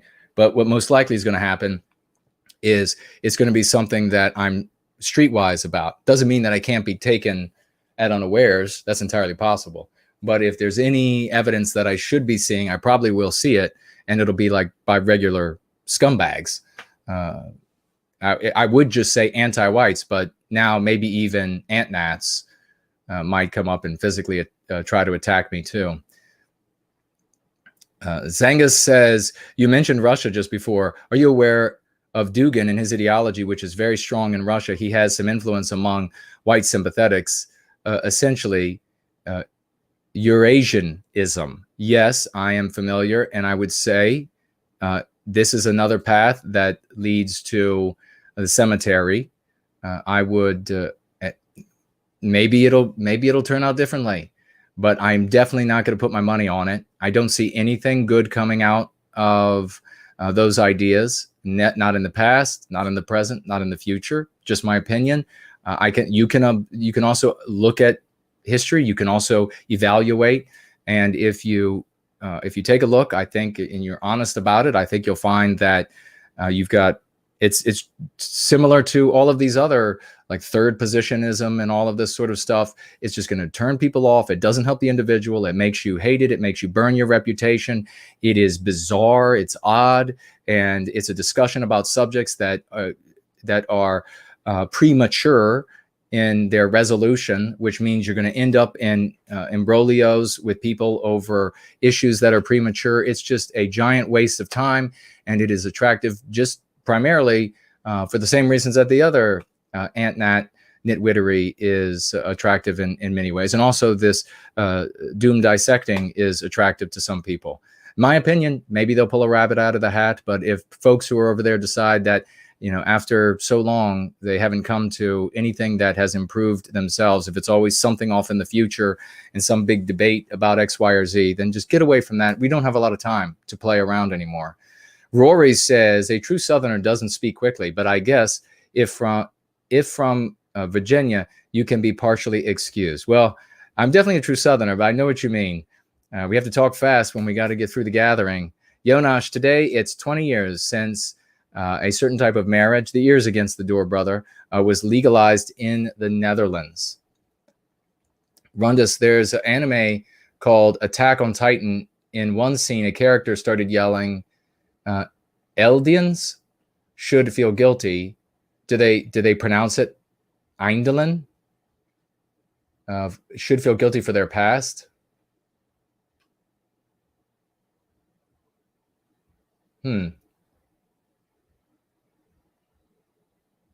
How do they pronounce it? Do they pronounce that Eindelen?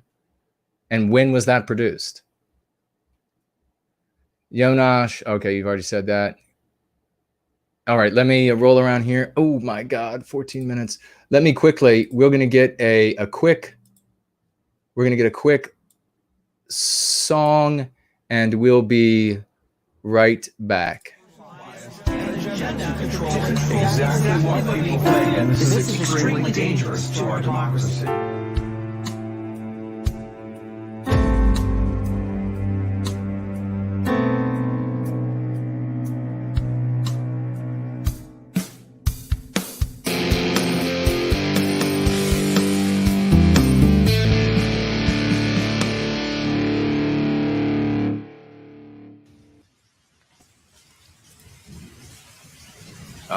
Distinctly, I remember it was in the bleak December, and each separate dying ember wrought its ghost upon the floor.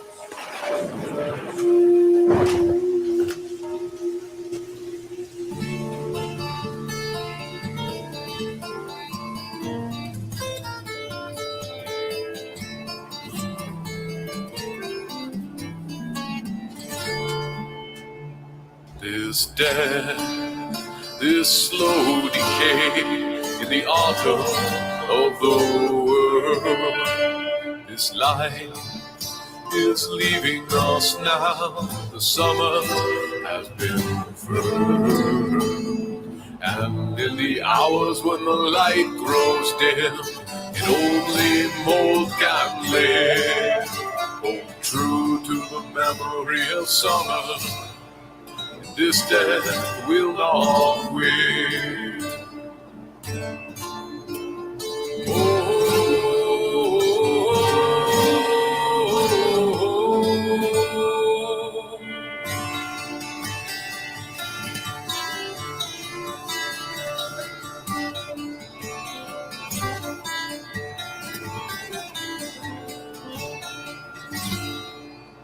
is dead on winter's frame. The flowers have all died.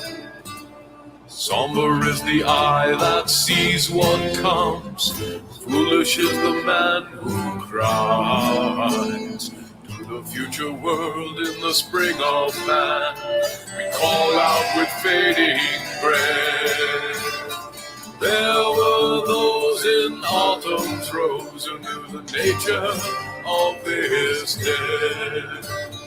There were those in autumn's rose who knew the nature of this dead.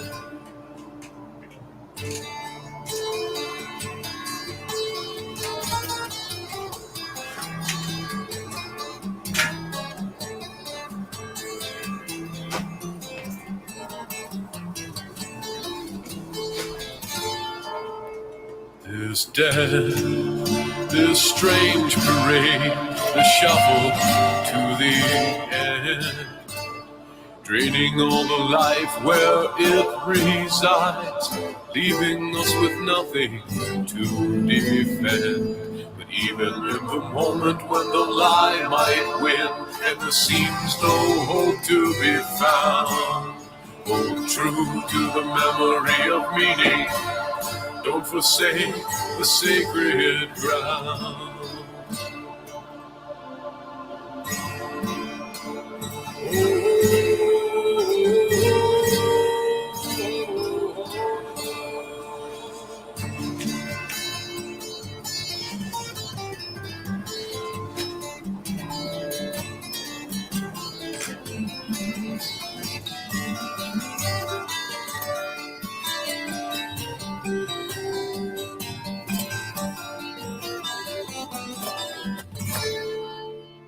This death, each passing day, hangs over all we do. Grains of sand rush through the glass. The hand of life will release you to the future world in the spring of man. We call out with fading breath. There were those in autumn's rose who knew the nature of this dead. There were those in autumn's rose who knew the nature of this dead. What a magnificent piece. I think you all can probably still hear me while this plays. We're going to get on to our phone call to Mr. V, one of our very best, and I'm going to do better. I'm going to get better so that we can have more calls, ladies and gentlemen.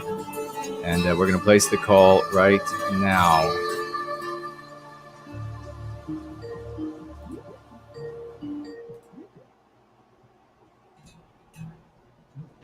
Can you hear me, brother?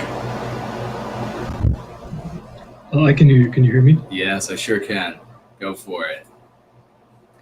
Yeah, so I wanted to ask you, brother, because I know you've been reading The Parasitic Mind by God Saad, and he was on every show. He was on Jordan Peterson, he was on with Tom Bilyeu, he was on with, if I'm not mistaken, Dave Rubin, all the big shows, really.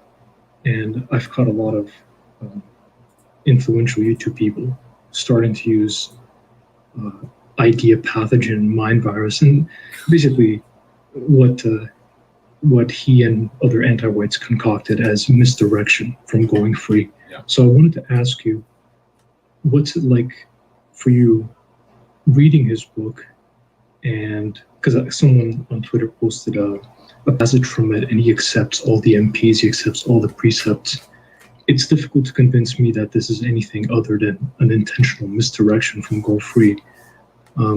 So what's your experience been like reading his book? Well, regrettably, because of time, because of this new issue, this Biden-induced bipolar syndrome that I've been trying to really figure out, put a finger on, and evaluate, haven't had the opportunity to get back to his book and read.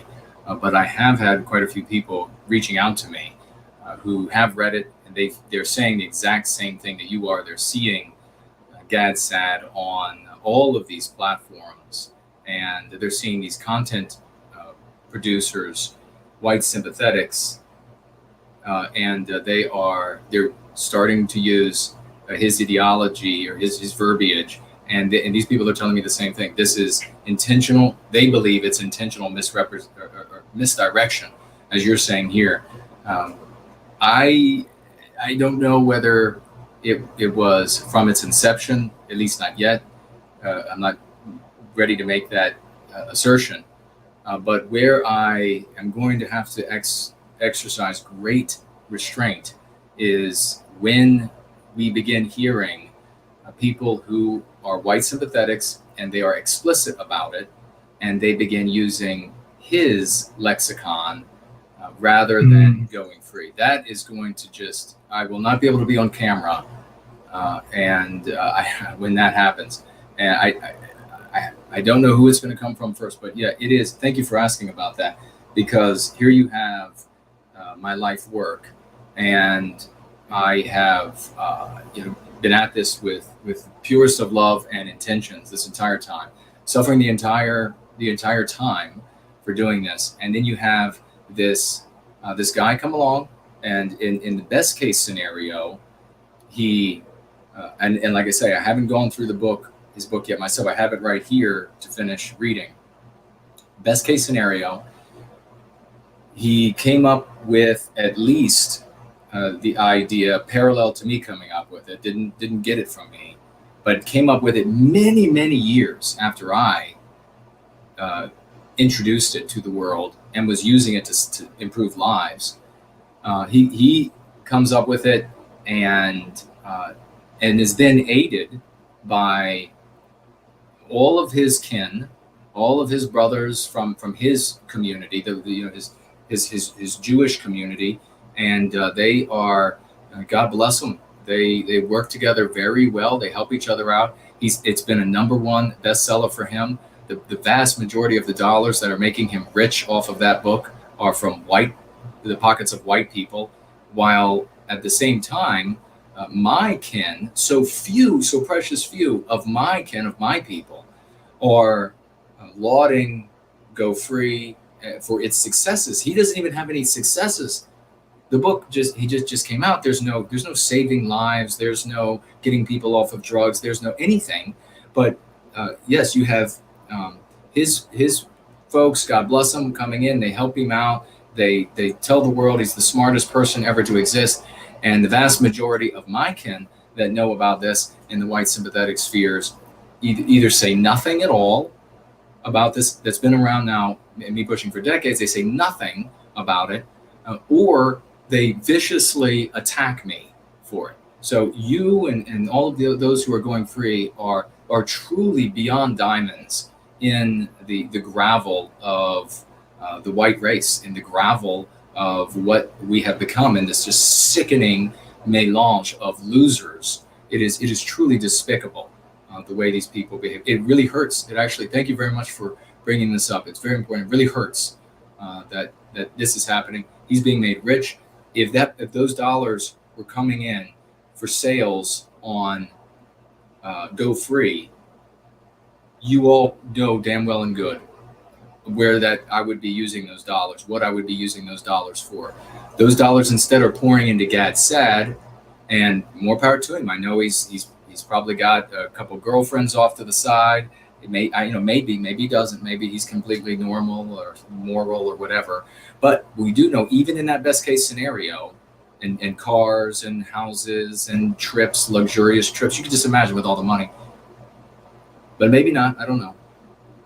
We do know this, even in best case scenario, even if he came up with this without having found out about my work many years afterward, when he found out about my work, he immediately attacked me with all of the anti-white slurs as a genuine, and then fill in all of these. I found a genuine. So that is kind of telling about his character and about maybe he did know about Go Free. Maybe he's got himself a copy at home. I don't know. But to attack me the way he did is revelatory, at bare minimum, of a despicable character, and maybe the kind of character who does have several girlfriends off to the side in addition to his wife, and living it up, living large. And you know where his dollars that he gets off the sales of his book, where they're going, they will go to his enjoyment, his carnal satisfactions, and they will go into anti-white endeavors. And it's not just his community that is bolstering him. God bless him if it were just his community. It is also all of these white communities that are bolstering him. But I will give you in the final minute here, brother, any word you have to say. Well, it's clearly, I mean, he said he got the inspiration from, Richard Dawkins, and Peterson asked him how it differs from Dawkins' memetics.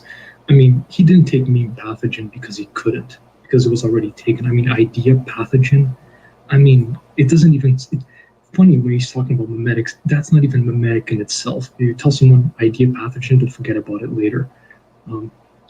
Your book, to me, marks the beginning of the new European Renaissance. It should be the most famous book of the 21st century. It's really, and we're going to make it so. So that's all I'll say, brother. I appreciate you giving me the breakdown of that. And I have an order to get it from the library so I can read The Parasitic Mind and have my own assessment of it. Please. Yeah, so I appreciate you. I love you, brother. Promethean hails to you. And next time we'll give you as much time as you want. I'm going to do better on these phone calls. I've marked my place here and how much work I can allow during the stream. So thank you so much. And we'll have you anytime you want to call in. Okay. Thank you so much, brother. And you're doing the best. And thank you all, brothers and sisters, for all that you do. Promethean hails, brother. Promethean hails. Bye-bye. Everybody loves Mr. V, and he always has something brilliant to say. And he really touched my heart there with asking me, what does it feel like? I mean, nobody cares, but Mr. V does. And I really appreciate that. So you're being, either intentionally or unintentionally, you and your work is being steamrolled by a community that actually cares about their members, that the Ant-Nats just hate to pieces. And while the Ant-Nats also hate on me, and here this community, they're winning. They're doing a great job. Everybody thinks Gad is this super genius. He's been on Fox several times and all of these other places because they're going around saying that about him. And so they're pushing all they can to make that, to put him in place so that I am not there. And who do you want there? Who do you want in that place when it comes down to these ideas, the ideas of meme pathogens and this concept? Do you want our people to find out about it first from the likes of Gad Sad? And then when I come along, they're going to say, well, what is that? Some sort of anti-white slur racist version of what the great Gad Sad came up with? Well, you know what? If you end up hearing that, it'll be because too many white sympathetics who are explicit decided they weren't going to tell the world about going free. Too many of them decided to attack me, to kill me with silence, to attack me personally and misrepresent me. It'll be their fault that you end up landing on brothers and sisters of ours out there while you're trying to change things that say, what is that? Some kind of a racist version? Bass Guitars $3 says, just so you know, the website work right now. You just can't restream. The website works. We are trying to get volunteers to test it out with a bigger viewership to see what our server can handle. So be aware of that, folks. He's doing great work. We are doing great work. We're going to keep making it happen. Again, a big Promethean happy Easter to every single one of you. Let's make this week a glorious week for White Wellbeing. Let's make it one that we will all remember. We'll have to do the video of the wonderful woman. We just ran out of time from self-hate to self-love next time. And I'll get better at the amount of material we covered during the show. Love you all.